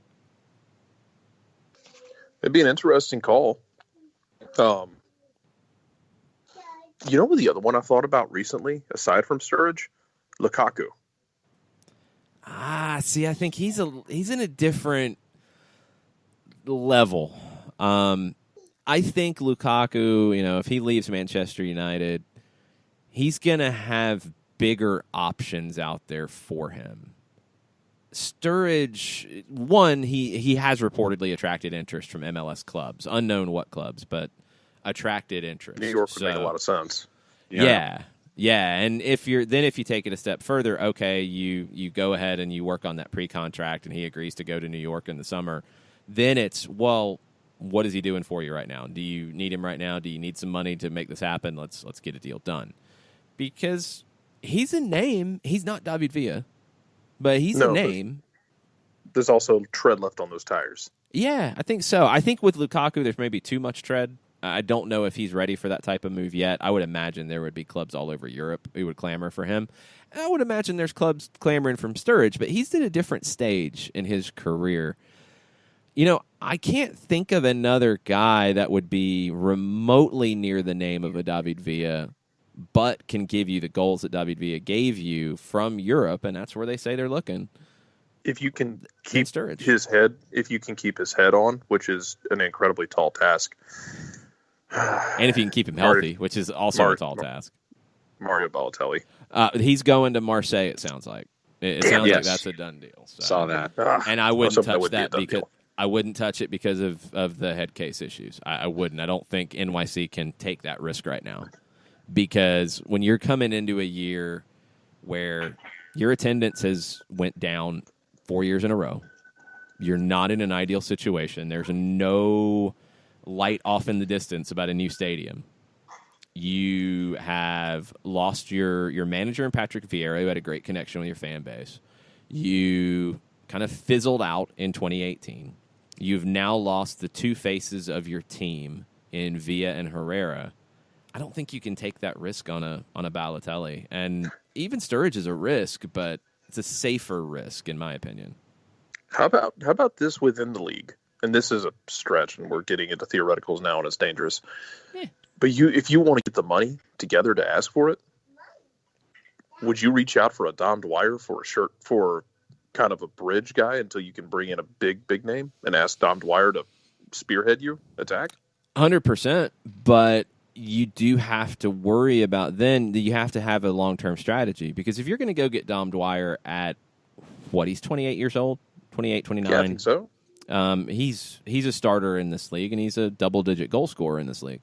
If you go get him, he's going to want to play. He's not going to want to be there for 6 months or a year and then be second fiddle. So that's always that challenge when you get into the situation of, okay, if New York City's like, well, we can't get a guy until the summer, and we're just going to have to do the best we can until then. That limits you, because if you're going to go get a guy in the summer, if I'm Dom Dwyer, I'm not going to New York City. I'm not going to go there and then potentially be moved in the summer or go to the bench. There's no reason to go there unless you just want to get out of Orlando, but that's a different story. If I'm bringing him in, I'm bringing him in with the expectation of getting 1 to 2 years out of him. See, but and this is back to the complicated situation of New York City. And do I spend money in other areas? If you go get a name in another position, if you say, you know what, we're not going to go get another name at forward to replace David Villa like for like. We're going to go get Dom Dwyer, scored goals in this league. We're going to go get a big name central midfielder or winger or what have you. Maybe, and that's possible. And you might be able to spend that money a different way. But you've got to be looking, if you're New York City, and I think the differences in player recruitment for NYC versus Atlanta and other clubs, it's dramatically different, because you have to look at names in New York. You can't get by with signing a great player from the Venezuelan national team who's having a tough time in Serie A. You can't get by with a player who is breaking into the Paraguayan national team, who has had a really good year or two at Lanús in Argentina after winning titles in Paraguay. You can't do that at this point because you don't have a superstar. And New York City has to have a superstar. So they got to have one by the summer. I really don't think they can afford to say, you know what, we're just going to build a nice squad this year and just play it out. I think then you're looking at 12 to 15,000 fans at Yankee Stadium and failure. I really do. I think you have to go get a star. They need a focal point for that team. They need somebody to put on the subway poster. Dom Dwyer's not that guy. And I don't think there's a player in the league that you could realistically get that's that guy. I think they have to go get a name, and that makes it difficult, but that's where you're at in New York. That's where you're probably going to be at in Miami. We'll talk about Miami. We'll talk about Austin. We'll talk about Charlotte. Talk about MLS expansion after a quick break, and we'll also get more into your questions as well on a Wall Pass Wednesday. Stay with us. We'll be right back. The average time a resume spends on an HR manager's desk is 7 seconds, and most of them are tossed aside. Now imagine if one of those resumes belonged to Yasmin, who was living in a shelter, juggling 3 jobs. I had to be resilient. That's something that you can't teach. We rely so much on a resume, yet it could never tell the full story of someone who had to be independent and take initiative. And that's how I handle every project I get. Discover new ways to develop great talent at gradsoflife.org. Brought to you by Grads of Life and the Ad Council. We know that every driver is different, and a one-size policy does not fit all. That's why Country Financial offers a variety of discounts, so you get the coverage you need and the savings you deserve. From good driver to good student, multi-policy to multi-car, we've got a discount to suit every driver. Call Jason Wright at 678-568-6871 today to see what you could save. On Facebook at Jason Wright Agency or by phone at 678-568-6871. Discounts vary by state. Policies issued by Country Mutual Insurance Company, Country Preferred Insurance Company, or Country Casualty Insurance Company, Bloomington, Illinois. Hey, hon, what you doing with your phone? Taking pictures? No, I'm asking it questions. Like what? Hey, Bobo, do flowers have best friends? I'm sorry. I'm afraid I don't know that. Hey, follow me. I want to show you something. Look, flowers do have best friends. Whoa. Some answers can only be found in nature. Discover the unsearchable. Visit discovertheforest.org to find a trail near you. Brought to you by the United States Forest Service and the Ad Council. Soccer Down Here is sponsored by Apolinski and Associates, LLC, personal injury lawyers with over 30 years of experience. Call Steve Apolinski at 518-350-4231 or email him at steve@aa-legal.com if you need help with a wrongful death or serious injury matter. Steve Apolinski is rated one of the top 100 trial attorneys in Georgia, recognized as legal elite by Georgia Trend magazine for being one of the most effective lawyers in Georgia.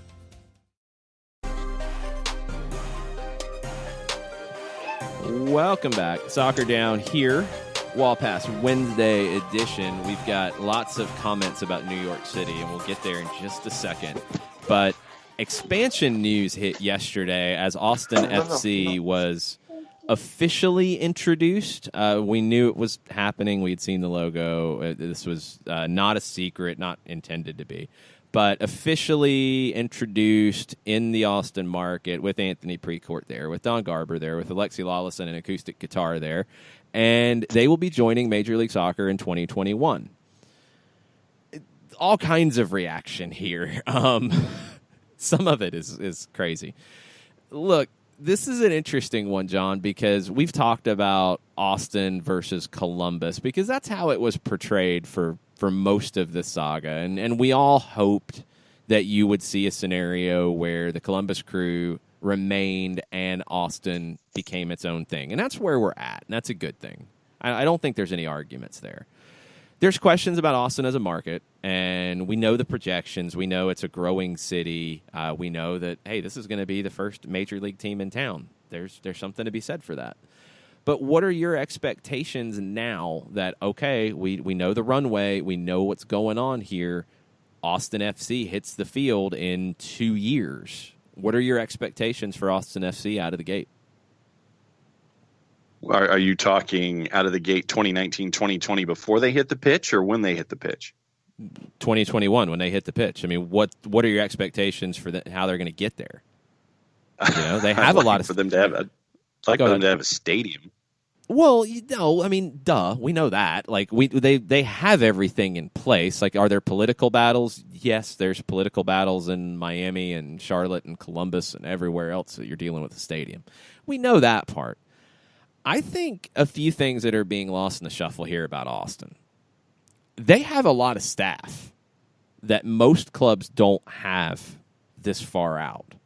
Remember how much of an advantage that was for Atlanta United. Now, you have to have the right staff, and that's always the question. Did you make the right hires? But did you see the press release from the last couple of weeks that came out with, 10, 12 people in the front office in Austin FC already? I don't think Miami has that, and they start next year. No, they don't. Oh, because a lot of people came over from Columbus who worked for Precourt there, and Columbus is kind of getting to start from scratch. It's something that people have gotten bent out of shape about expansion. Yes, technically on paper, and we broke this down as it started to happen, the way we thought it would play out. Columbus on paper is an expansion team. On paper, Austin is Anthony Precourt moving his club to Austin. On paper. The way it's going to work out, Columbus continues as they are, except they finally dropped the whole Columbus Crew SC nonsense and not being able to refer to them as the Crew, and it had to be Crew SC, and that was so stupid. That's gone, so that's good. If that's one thing that comes out of this, I'm happy. And Austin is, a new team, but on paper, a continuation of what's going on with Columbus, and a lot of the front office, went with Precourt. That should be an advantage, I would think, John, in terms of having people on the ground and getting things done straight away. I think they have more staff than Miami at this point. No, I think you're right. And Precourt has promised he's going to be a good corporate citizen. Team's immediately going to underwrite 30 youth soccer camp registrations, fund 30 scholarships, launch the foundation. All of this sounds great so far. You've got a lot front of that office was part of the negotiation about the stadium. This was a lot of the give-backs that they had to do to get where they wanted to get on McCalla Place. And, okay, you've said all of this, and I want to see it put out there and done the way that it's anticipated it's going to be done. I basically don't half-ass it. Just go out there and do it right. As you're saying, you're going to be a good corporate citizen. Be that corporate citizen in all of this time, working your way toward your debut. And I'm hoping that the Austin Anthony Precourt is far different than the Columbus Anthony Precourt, especially toward the end of the run with Crew, because of how the city and the fans were as disrespected as they were by Precourt and his idea for not operating a franchise. This is his fresh start. This is, he had a friendly audience yesterday, and he actually, spoke in public. And I can't remember the last time that's actually happened. But for me, you've got your timetable. You know that you're going to start bringing in players next year. My only request is, you've said all of these things, getting Austin FC ready. Back it up and do it right. Austin is not going to be beloved by a lot of folks around the league, especially the league's very hardcore fans. I'm looking at a piece right now at For the Win over at USA Today. Austin FC immediately became MLS's most hated team. Jared, are we blowing this a little too hot right now? I mean, does this feel a little ridiculous with the mentions and the just absolute hatred towards Austin FC? And they're not going to hit the field for 2 years. Maybe a little bit. I understand it when it comes to Precourt because of the way things went down and the way he handled things. Thought he did it in a very poor way. I do have a pang of sympathy, though, for the people who worked in that front office, who might have gone with Precourt. It's you're dealing with constantly the last few years. If you're in Columbus, you're dealing constantly with kind of on one edge of the blade, it's to save the crew movement. On the other edge, you're tied to Precourt, man. You're going to catch some shade, and it's tough. I mean, look, it's really hard to just tell people, oh, well, you're working for Precourt. That's awful. That's awful. You're a part of this thing to move it to Austin. What do you want them to do? Quit? It's not so simple that people can just drop what they're doing, especially in sport, in an industry where you don't often get paid a lot of money. You work long, hard hours. It takes a long time to get anywhere in this industry unless you just hit the right chord at the right time.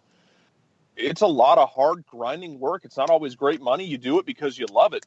It can be really tough to deal with. And I do feel paying a sympathy for those people. I mean, and now they've gone with it to Austin, hoping, I guess, just to start over. And yeah, I mean, I think we have kind of blown it out of proportion for now. And I think it will die down a bit because now you've got 2 years where they're going to be working. And if I don't want to say it in the way that if they're smart, they'll do X, Y, and Z. I would like to see them quietly work in the background and build this up. And then the next time we really hear from them is in the ramp up. And I get the ramp up's a bit of a long run, but it'd be nice to have a year without, us standing outside of the castle with the torches and pitchforks. I mean, what are we going to have to do to earn back? What are we going to have to do to earn back the mantle of most hated team in MLS? Well, you have people tweeting about that. I believe it's a Kansas City fan who tweeted 2 more years for Atlanta to be the most hated team in the league. So there's that. Well, LA, to be fair, the Galaxy are going to be mad too. They might want that mantle back. Yeah, I don't know if they've moved past wanting to be hated or not. I don't know if LAFC has wanted to come in and be hated. I don't think Miami will come in that way. I don't think Cincinnati and Nashville come in that way. I expect Miami to come in and just be fun and just be flashy and fun. And with that kit, they better be. Miami, yeah, Miami. I just imagine Miami starting with a stadium going dark, and whether it's Hard Rock Stadium or Marlins Park, the half hour before the game, the stadium goes dark, and then you get a Pitbull beat in the background, and Pitbull in a white suit with the teal and the ibises on the back or something comes out and does a song and has 50 how the hell did they get a hologram of Selena? Well, Pitbull could probably pull it off and have 50 different guest artists, including 3 hologram appearances, perform the opening song at the Inter Miami debut match, and it would be amazing, and it would be a party, and everybody would have a good time. So, yeah, I don't see them being hated. I think with Austin, look, there's 2 things here. The club and the owner. I have a complete understanding of why people do not like Anthony Precourt. And the way he handled this, and I feel like I was pretty consistent in trying to break this down. I understood why he was not happy in Columbus. He had no ties to the area. The business side of it was not great, and you can argue business metrics all you want. They weren't great. It's flat out. He's playing at the Fairgrounds, which was not a great stadium. It was the first soccer-specific stadium. It will always have history, but as we're seeing now, Columbus Crew need to move on from there, and they are. He was not happy there. He had no ties to the area. Now, I don't like the way he went about it. I wish he had been more upfront. I wish he had been more fair. I wish he had known about some of this stuff when he bought the team. But also, nobody else stepped up locally to buy the team when he did. And he did keep it alive to get it to the point now that I think they're in a great spot. I think they're in a far better spot than they were when the Hunt family sold, when Precourt took over, and anything that Precourt could have done in Columbus, I think they're in a far better spot now with the Haslam family behind it and the Edwards family. They're in great shape. So it sucked to get there, but the Crew will be far better for it. I get the vitriol towards Anthony Precourt and the way all of that went down. But now to transfer that to Austin and a fan base that is figuring out how to be a major league fan base. Yeah, the chant sheet, not cool. It was kind of lame. Some of the chants were lame. They're figuring it out, folks. This happens. Cut them a little slack is what I would ask. And I think Austin could honestly be a pleasant surprise in the league. I don't think they're going to come in and be the leader in every business metric and everything that we look at with what's going on in Atlanta. I don't think that's going to happen out of the gates. But I think Austin could be a great market for Major League Soccer, and I think it could be a good thing for the league as a whole. Now, the league has to figure out how it's handled the expansion process and how that's going to go down, because it looks a little bad for Austin to jump the line. But I think all in all, this resolved itself in the best way forward for Columbus, for Major League Soccer, for the league, and for Austin. I think everybody did kind of end up winning here, didn't they? It's crazy. Do you have a breaking news sounder? Yeah, you're going to need it. I do.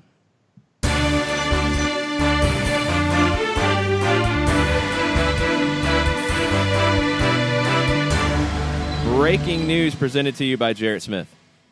John, do you want to take it? Or do you Breaking news presented to you by John Nelson. Atlanta United announced today it has signed forward Joseph Martinez to a 5-year contract extension that will last through the 2023 season. Quoting Joseph, "This means a lot to me because of the affection that the fans have shown me, that the fans show all of the players. It's unique. They recognize the effort that you give, and they know you did everything to win, and I think that's why we love playing here. I have to thank everyone, my teammates, the city, my family, and friends, because this is a dream I've always had. I've said before that I don't want to go anywhere because this is my home. You can expect more work and more intensity because that's who I am. I want to win. I want to do everything for my teammates and for the city," end quote. Release continues with 4 more paragraphs with a quote from Darren and a quote from Frank DeBoer. Give me the Darren quote, please. "Joseph is an exciting, dynamic player and has proven himself to be one of the best in MLS over the past 2 seasons. In addition to breaking the league's scoring record, his work ethic and determination were rewarded by being named league MVP and, most importantly, MLS Cup champion with his teammates. We are excited to secure Joseph's long-term future in Atlanta, and we look forward to celebrating many more accomplishments together," end quote. And Frank DeBoer's quote was, "Joseph is an outstanding player, and I'm very excited to have him committed long-term to the club. As a manager, he's the type of player you want on your team because he is intensely focused, and you can count on him every time he steps on the field. I'm looking forward to working with him and to continuing the great success he's had with Atlanta United." Again, no surprise. We knew this was coming. We didn't know if it was coming at 10:30 in the morning ahead of training, which is awesome. I believe he is available to media today as well. So I would expect that maybe some folks who have not been planning on being at training are jumping in cars right around now. Rerouting from their schedules. TV and radio stations and newspapers and such. I think it will be a packed house at the Children's Healthcare of Atlanta training ground to recognize a player that, let's be realistic here. Joseph came to Atlanta not in a great spot professionally at the time. He struggled at Torino. He was not happy there. He wasn't really, honestly, given the opportunities that he's been given here. He's a player who had all of the potential at that stage to be the best ever Venezuelan player. And that carries a lot of pressure. And I think you saw some of that during his time in Serie A. He's come here, and I think part of this, and he mentioned it in his statement, first thing he says is, "This means a lot to me because of the affection that the fans have shown me." I think you have to give this fan base an assist here. And that's a credit to the not even just hardcore soccer fans of this club, but brand new fans as well, sports fans of Atlanta who see Joseph Martinez for the superstar that he is. And I'll be honest, as somebody who has grown up here and watched superstars in this city going back to Steve Bartkowski, Dominique Wilkins, Dale Murphy, I don't know if there's one who has had a couple of years like Joseph Martinez. I don't think there's one who's had his first 2 years in Atlanta be like this in any sport ever. Ever. Not going 92, 93. He didn't win a World Series. he didn't get to the World Series in 93. It's a harder comparison because of the difference in role. But no, first 2 years, no. Not going to put it there. If you want to compare his 95 year, where he had an ERA a run better than anybody else in the league and won the World Series, to Joseph's 2018 year, I can have that one with you and maybe put him at 1 and 1A. But first 2 years in Atlanta, nobody. And the fact that he is being recognized as such, and this is one of those things where I have to like take off the current soccer analyst hat and put on the old Atlanta Falcons T-shirt that I had as a kid and the Braves hat and the Dominique Wilkins poster, and say I would have never expected a soccer player in this city, especially one who English is not their first language, to be loved like Joseph Martinez is in the city. It's so cool to see. And yeah, you guys, fans out there, absolutely should take a lot of pride in how Joseph Martinez starts a quote about a 5-year contract extension that will make him a very rich man and will give him a contract that he probably never expected he would be able to see in his professional career. He started it as a thank you to the fans who have taken him in, and that means a lot, and it should mean a lot to you guys. That should mean a lot to all of you who are in the stands, watch the games, buy the jersey, tweet about Joseph. I mean, all of it. All of it. So this is a very cool thing for the city. It's a very cool thing for the league as well, because I'm trying to think of a situation in MLS history to compare this to, and there's not many. There's not many that are a direct comparison here for this situation. This is a very cool thing, and while the Miguel Almiron transfer will do a lot to raise Atlanta United's stature in South America, don't think that this won't either, because this is the other side of it. If you want to go to Europe, I think Atlanta United has shown that they're going to try to get you to Europe. If you want to be a superstar in the city of Atlanta, Georgia, they're going to give you everything possible to be that superstar in this city. And if you want to be here, you're going to have an opportunity to be here. And Joseph Martinez will be here through the 2023 season under contract. That is through the next World Cup cycle. I really think a big part of Joseph Martinez's next few years is going to have a heavy focus on getting Venezuela to the World Cup for the first time in 2022. That's an amazing thing. Oh, I mean, forget it. Yeah, if he does that, I mean, I think you could multiple statues in Caracas. Yeah, I mean, you could have the argument right now that he is the best ever player from Venezuela, and Alejandro Moreno would be in that conversation as well as others. But if Joseph is the focal point of a team that goes to the World Cup for the first time, forget it. I mean, you're talking a whole nother level, and what he could do here along the way in terms of trophies. Don't expect him to score 34 goals every year. Don't expect that. And he doesn't have to do that to be a superstar and to be successful. He is the figure of this team going forward, and it's a very special situation. And he's here for 5 more years through the 2023 season. So we're going to take a break, come back. We'll get your reaction to that and everything else going on today.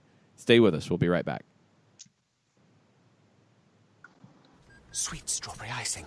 You're in Goodwill, and just past that vintage denim jacket you spot miniature donut earrings. You lean in.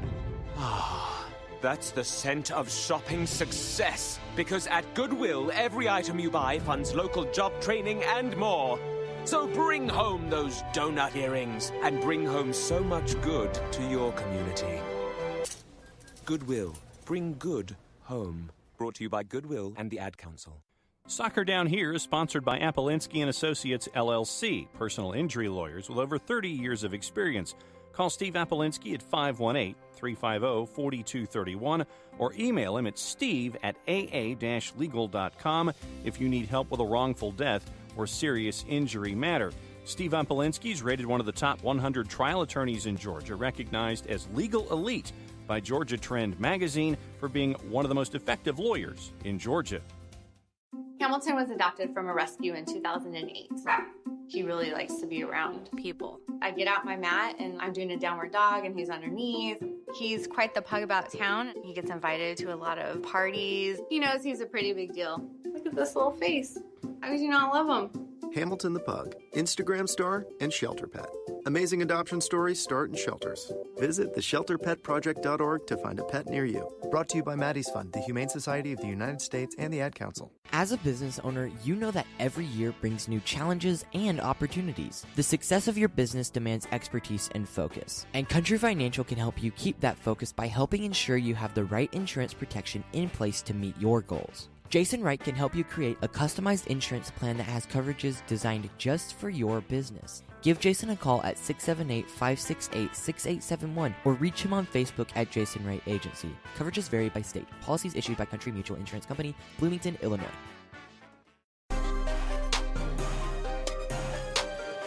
Welcome back. Busy morning here at Soccer Down here. A few things to talk about. Franco Escobar out 6 to 8 weeks after suffering a broken clavicle in the first day of training yesterday. That puts him out likely for the first 2 rounds of CONCACAF Champions League if you get past Herediano. Also, potentially 3 league matches. You're targeting that international break the weekend of March 23rd, 24th. For him to be able to return, that's where you're at. That's not good. What is good is Josef Martinez signing a 5-year deal through 2023 to remain with Atlanta United. He will be speaking to the media later today. Jarrett Smith will be there. He'll have coverage of that along with everybody else in Atlanta soccer and Atlanta sports. Also, on the other side of the pond, and this is a soccer over there, maybe need of a hot drop later from the garlic bread warlord Nick Alifi. Marcelo Bielsa has called a sudden press conference. Noon? What time did you say, John? Noon our time. That's 5 o'clock over there. 5 then. Yeah. Peter Coates, Golazo Argentino, a great follow of the Argentine game, said, "Please tell me El Loco isn't going to resign as a Leeds boss over all the spying nonsense. Is Leeds going to lose their nerve here, and he's going to leave over this crap?" Yeah. Probably. Becomes takes over a team in MLS if that happens. Oh, yeah. Nah. EFL has announced a formal investigation after Bielsa. We covered that. Yeah, we got that. Yeah. Or he takes over the the investigation team yesterday. He's not going to come here. He's not going to. Who knows? Who knows? I mean, we didn't expect him to end up at Leeds, so I won't say that he won't end up here, but I don't know if any ownership group that's going to be able to jump into that one. Let's get some reaction as we go, and if you have a reaction to the Josef Martinez news, please share it with us at Soccer Down here if you're listening. Chandler Creel kicks us off. Simply overjoyed Josef Martinez will be in Atlanta for at least another 5 years. This contract gives Atlanta United a new level of credibility in the fact it's a place where the best love to play, makes Atlanta more attractive to other players. Here's where I want to go with this, John. So many of the, and I'm doing the air quotes, experts around the league and the world said it was basically a no-brainer that Josef Martinez would not stay in Atlanta. We always said he loves it here. He's happy here. I don't think there's any, real thought of him wanting to leave. But everybody said, well, he's a great player, so of course he's going to leave because that's what happens with Major League Soccer. Nobody stays in Major League Soccer. Josef Martinez is. I think, and this was something I got into on Stoppage Time, I think people need to reassess how they look at Major League Soccer and understand that, you know what? The fact that this is a big league, it's okay to think that. Don't be afraid of that anymore. You're going to have players who want to stay here. Guys who score 30-plus goals in a calendar year for an MLS team now are deciding to stay, not go chase a contract in Scandinavia. It's a great day. And think about the ambassadorability, I guess, for lack of a better word, the one that I just created, of what someone like a Josef Martinez can be, not only for Atlanta United, but for MLS. He has become that athlete where if an individual from South America wants to further their career one way or the other, whether it's come to MLS, go to Europe, or come to MLS and stay, Joseph has now become that example of guy who comes back over from Europe, lights MLS on fire, loves where he is, and what's wrong with staying in a place that you like at a point in your career? But To it's me, MLS. It's not a big league. It's not a big good enough league. It's Major League Thank you, Soccer. Cartman. Yeah. Now, if you wanted to do Cartman, it would be different. Good Cartman there. No, that wasn't even a good Cartman. I can do a better Cartman. That wasn't. It kind of turned into Cartman as I Not went. sure I want to hear that. No, I've. It kind of sounded like Mr. Garrison imitating Cartman. Yeah, I think it was. I think I was going for more of Garrison than Cartman, and it kind of turned into it. Yes, it was Garrison miming Cartman. There you go. But no, okay, Jared. Here's my question. The Twitter tough guys out there who shredded Landon Donovan for deciding to stay in Major League Soccer and play in this league, and him, where he said, you know what, I want to be here. This is where I want to be. This is where I'm going to play my best. Shredded him. Landy cakes. All of the insults you can imagine. Who's going to be the first reporter around the country to ask Joseph why he is not testing himself in the best leagues in the world? I don't want know. to be there when it happens. Joseph just won't answer. That's who he is. Joseph Joseph is still a bit of an enigma when it comes to interviews. I think it's kind of an anomaly in the modern day where we have access to players' social media, so we get a look at players' lives and their personal lives and the kind of in between eras of time that it kind of humanizes the superstars for us. Joseph does that, but he's also just pretty reserved and quiet and kind of goofy about stuff. And that's certainly okay. We're just not used to it this day and age. But when someone does ask him, I mean, it doesn't have to be a complicated. He's not going to have to give a doctoral thesis about why he decided to stay. It can be as simple people as expected it out of Landon Donovan, and it was a different time for MLS at that time. But yeah, the answer can be as simple as I like it here. They like me. I like them. I'm comfortable. I'm cool. I'm making money. My family's here. My friends are here. Being closer to home instead of being in Europe to try to get my home country into the World Cup. It's an easier commute. And all that was the same for Landon Donovan, and he was shredded for it. It was a different time, absolutely, and MLS is far better than it was at that time. And there was different things with, American players testing themselves in Europe. Well, Venezuelan players have some of that as well. You haven't seen as many Venezuelan players go to Europe and be successful.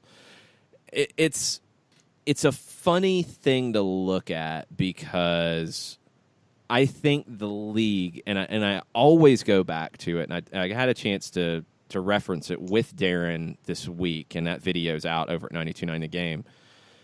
He said something that I think a lot of people looked at as a throwaway, and this deal shows that it was not a throwaway, in that he wants this team and this league to get to a point that, yes, right now it's a league that is going to sell talent and big talent and make a lot of money doing it.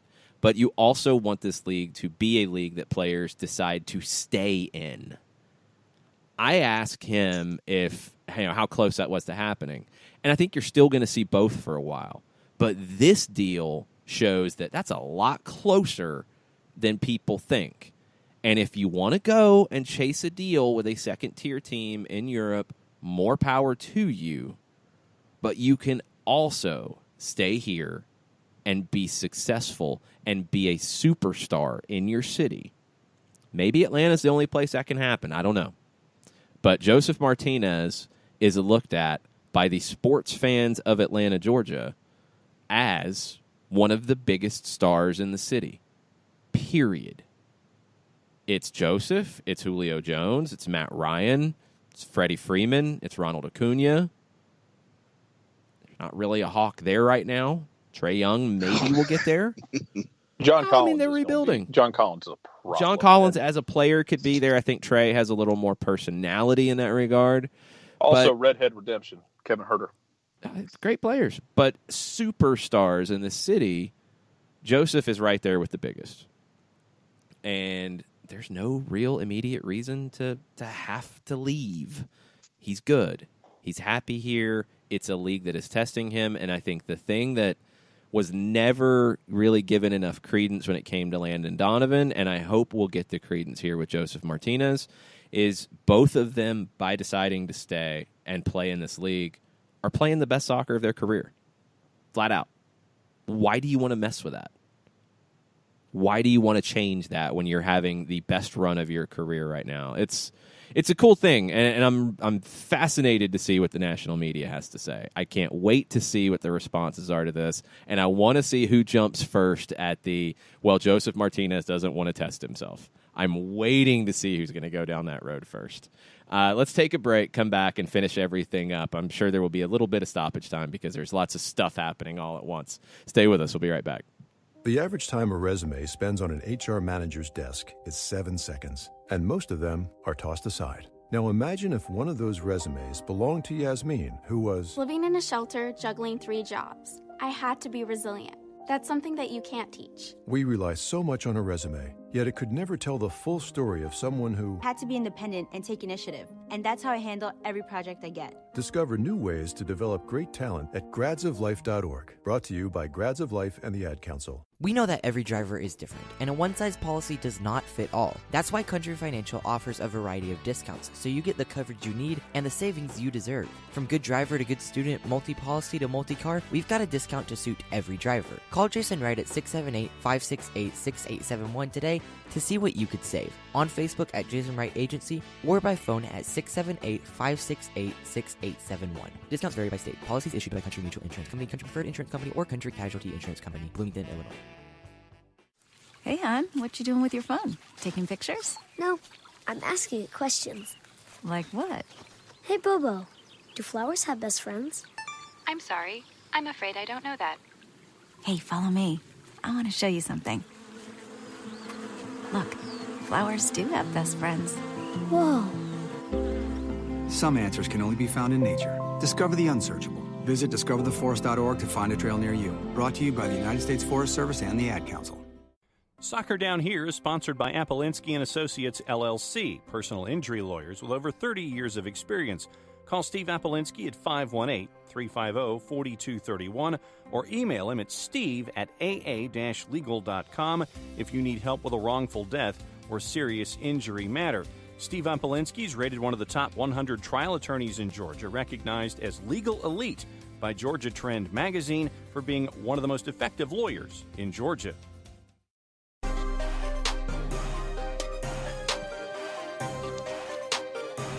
The tears of unfathomable sadness.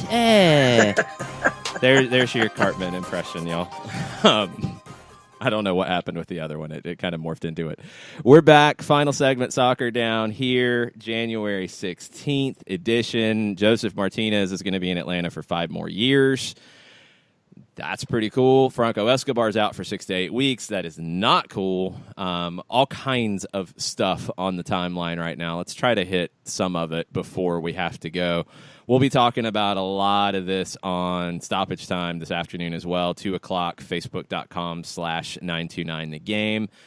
Special guest as well. Special mystery guest as well. Yeah, there's your tease right there. All right. Ian McCourt, who is at Ian McCourt on Twitter, just tweeted, we've just been told that Marcelo Bielsa is set to resign as Leeds manager. Come on, man.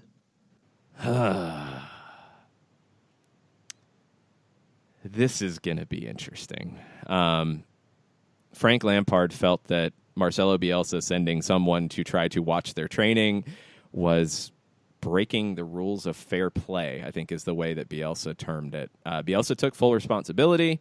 Now you have an EFL inquiry. I don't know the EFL club charters and FA charters and rules and bylaws. I don't know what of those could have been broken, what sanctions Leeds could be facing, and that would change, I think, some of the opinion of this. But there is a cultural element too. There is a cultural element of what's accepted to try to win a match in some cultures and what's not in others. And you're seeing those two things butt heads in England right now.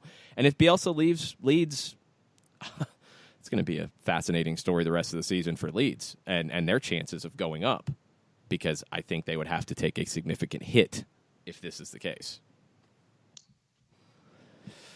And it has gone absolutely crazy on the Twitters, understandably so, overseas.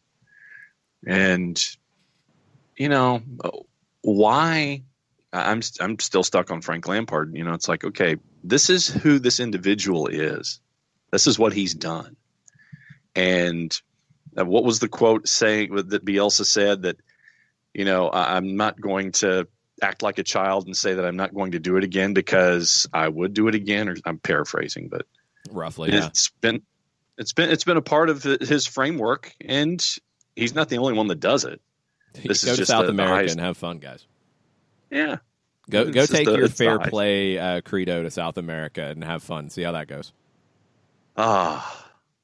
So yeah, an hour from now, Leeds, Bielsa, presser.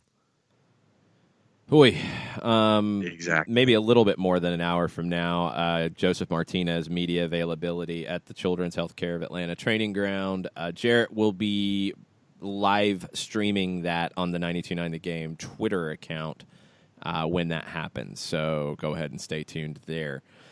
Lots of stuff. Let's try to hit a couple tweets before we wrap up. Frank Marrow with a great question. Been in Atlanta 33 years. How many other athletes at Joseph Martinez's level in terms of talent and mutual love with fans of the city?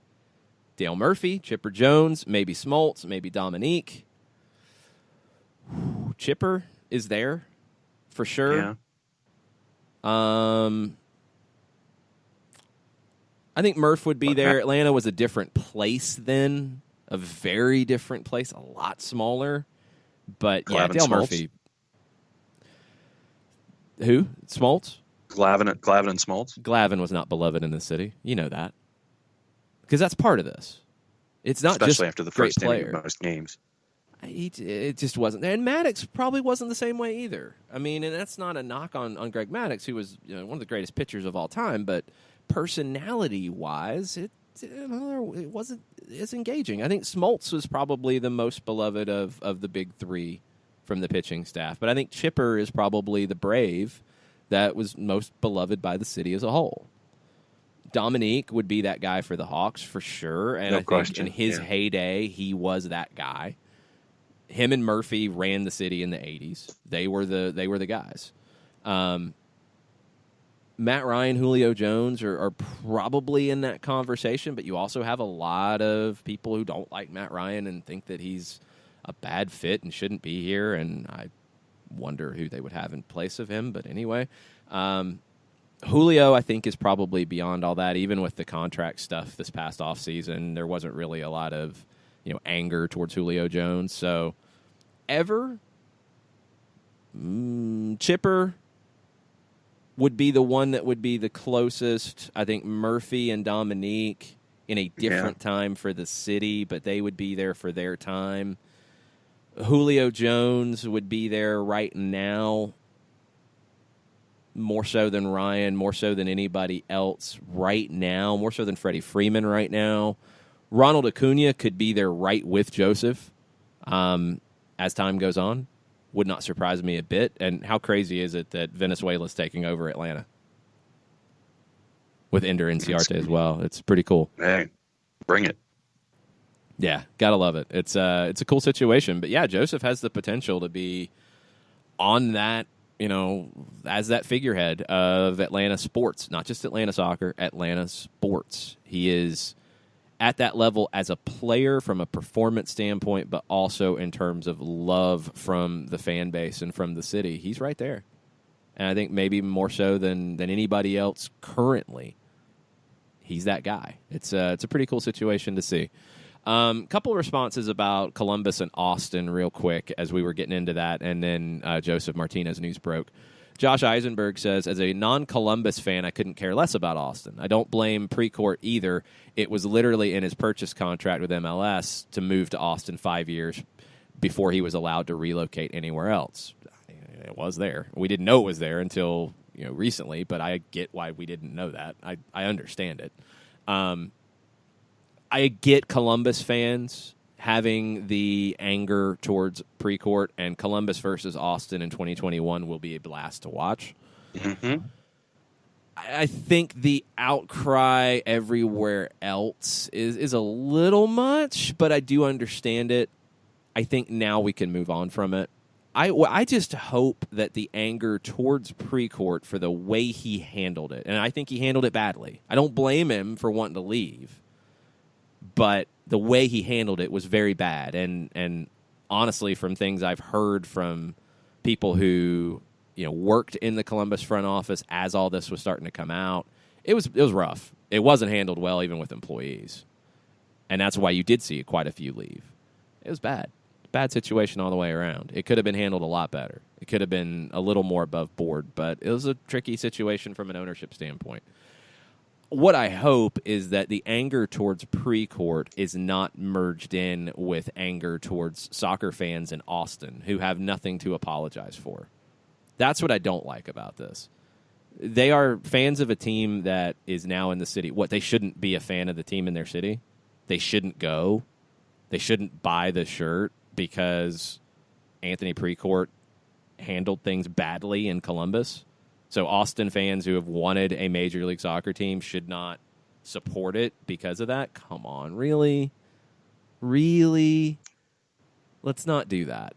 Let Austin fans figure out how Austin fans will operate.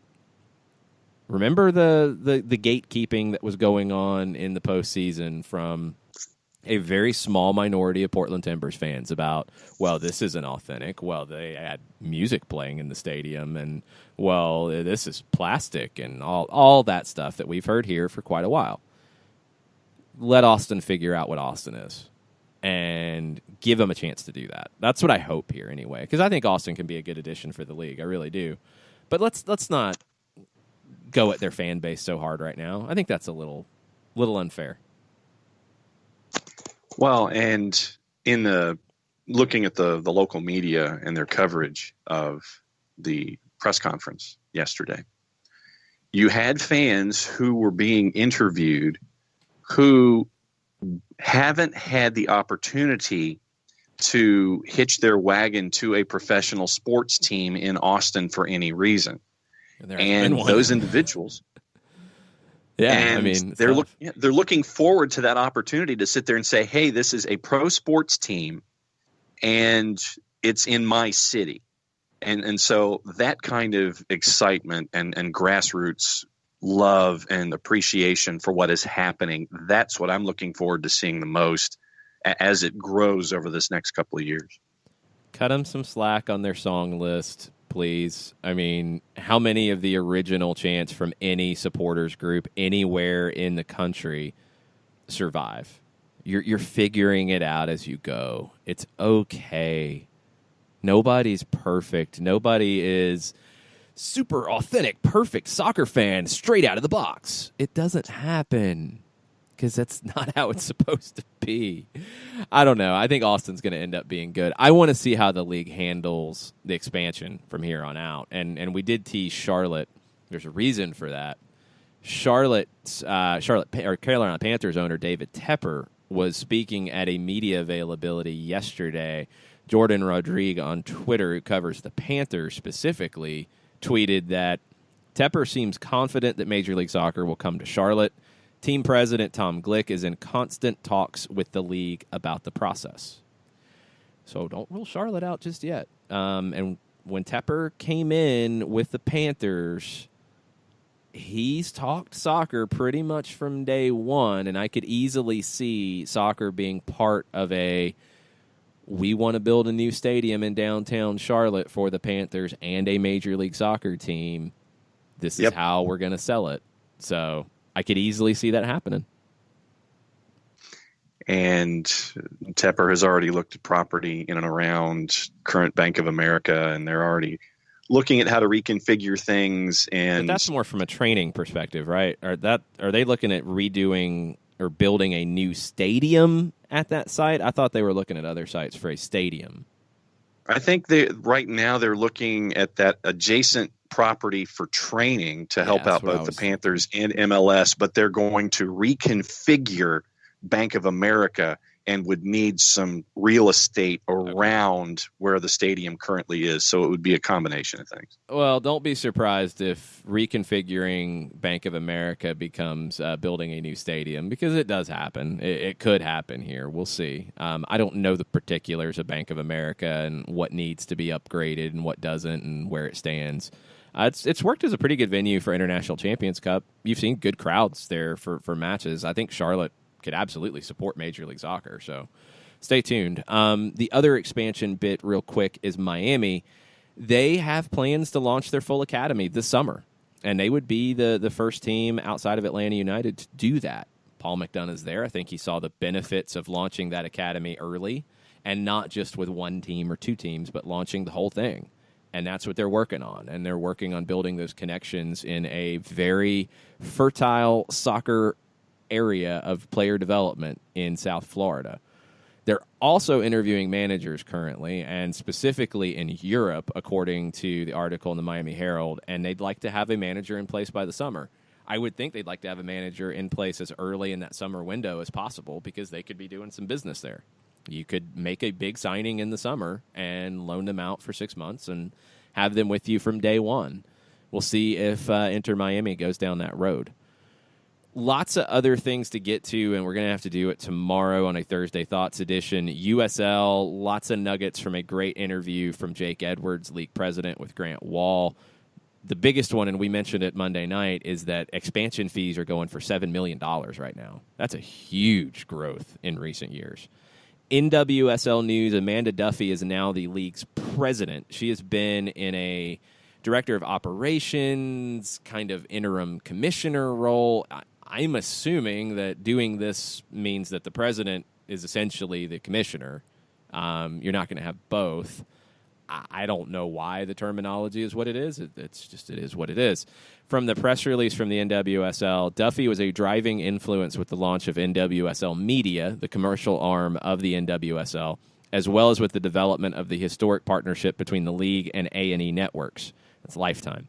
She presently holds a seat on the NWSL Media Board of Directors. She's had some big influences in NWSL, and we'll see if that grows with her new role as president. North Carolina Courage, coming off of the best season in American women's professional soccer history. They've signed Paul Riley, their manager, to a multi-year contract. No big surprise there. I think just needed to get his signature on some documents, and that was the only thing holding it up. And this is the one that I think we're going to need to start hashtagging and beating a drum about. The Women's World Cup is this summer. There is still no decision from FIFA about the use of VAR at the Summer World Cup. What are you doing, FIFA? You're talking about what? The tournament launches in June? Yeah, 5 months. The finals June or July 7, and you don't know if you're going to use video assistant referees. I'm assuming you don't know if you're going to have a VAR central location. I'm assuming you don't know who said video assistant referees would be and video assistant referees, and all of those things that, yeah, you did have decided for the Men's World Cup. You don't have it decided for a Women's World Cup that starts in a few months. It's a joke, and it's an embarrassment, and FIFA should be embarrassed, and they need to be called out on this, because this is not okay. There's no justification for this whatsoever. And they need to make a decision, and they need to do the right decision, and they need to have video assistant referees on hand for the Women's World Cup in the exact same manner and format that they did for the men. And if you're going to start telling me that you can't do that because of training and this and that, well, you should have done that before, and that's on you. And if you need to go hire the exact same people who did it for the men's games, do it, because it's different. There's a difference with managing a game on the field at the men's level and the women's level, and that's why generally at the highest levels, you don't see referees do both. You do on the way up, but once you get to the highest levels, you generally specialize. As a video assistant referee, I think that's a bogus argument. And if you need to go hire everybody who worked the last World Cup, you better go do it, and you better do it now, because this is an awful look for FIFA. Yeah, I mean, I agree with you there. I can't necessarily sit there and say anything different, but no, right there with you. Hashtag somebody more creative than me. This needs to be a thing. It's an embarrassment. Fix it now.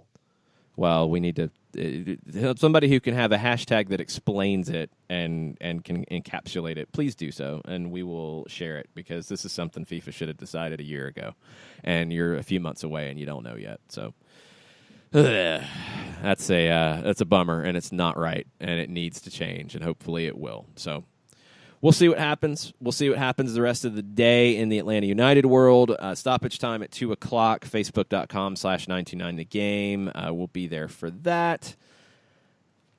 Stuff coming from training with media availability from all of your usual suspects. We will do our best to get Felipe Cardenas on the line for tomorrow from The Athletic. We'll get his reaction to Joseph and the Miguel Almiron transfer saga and everything else going on.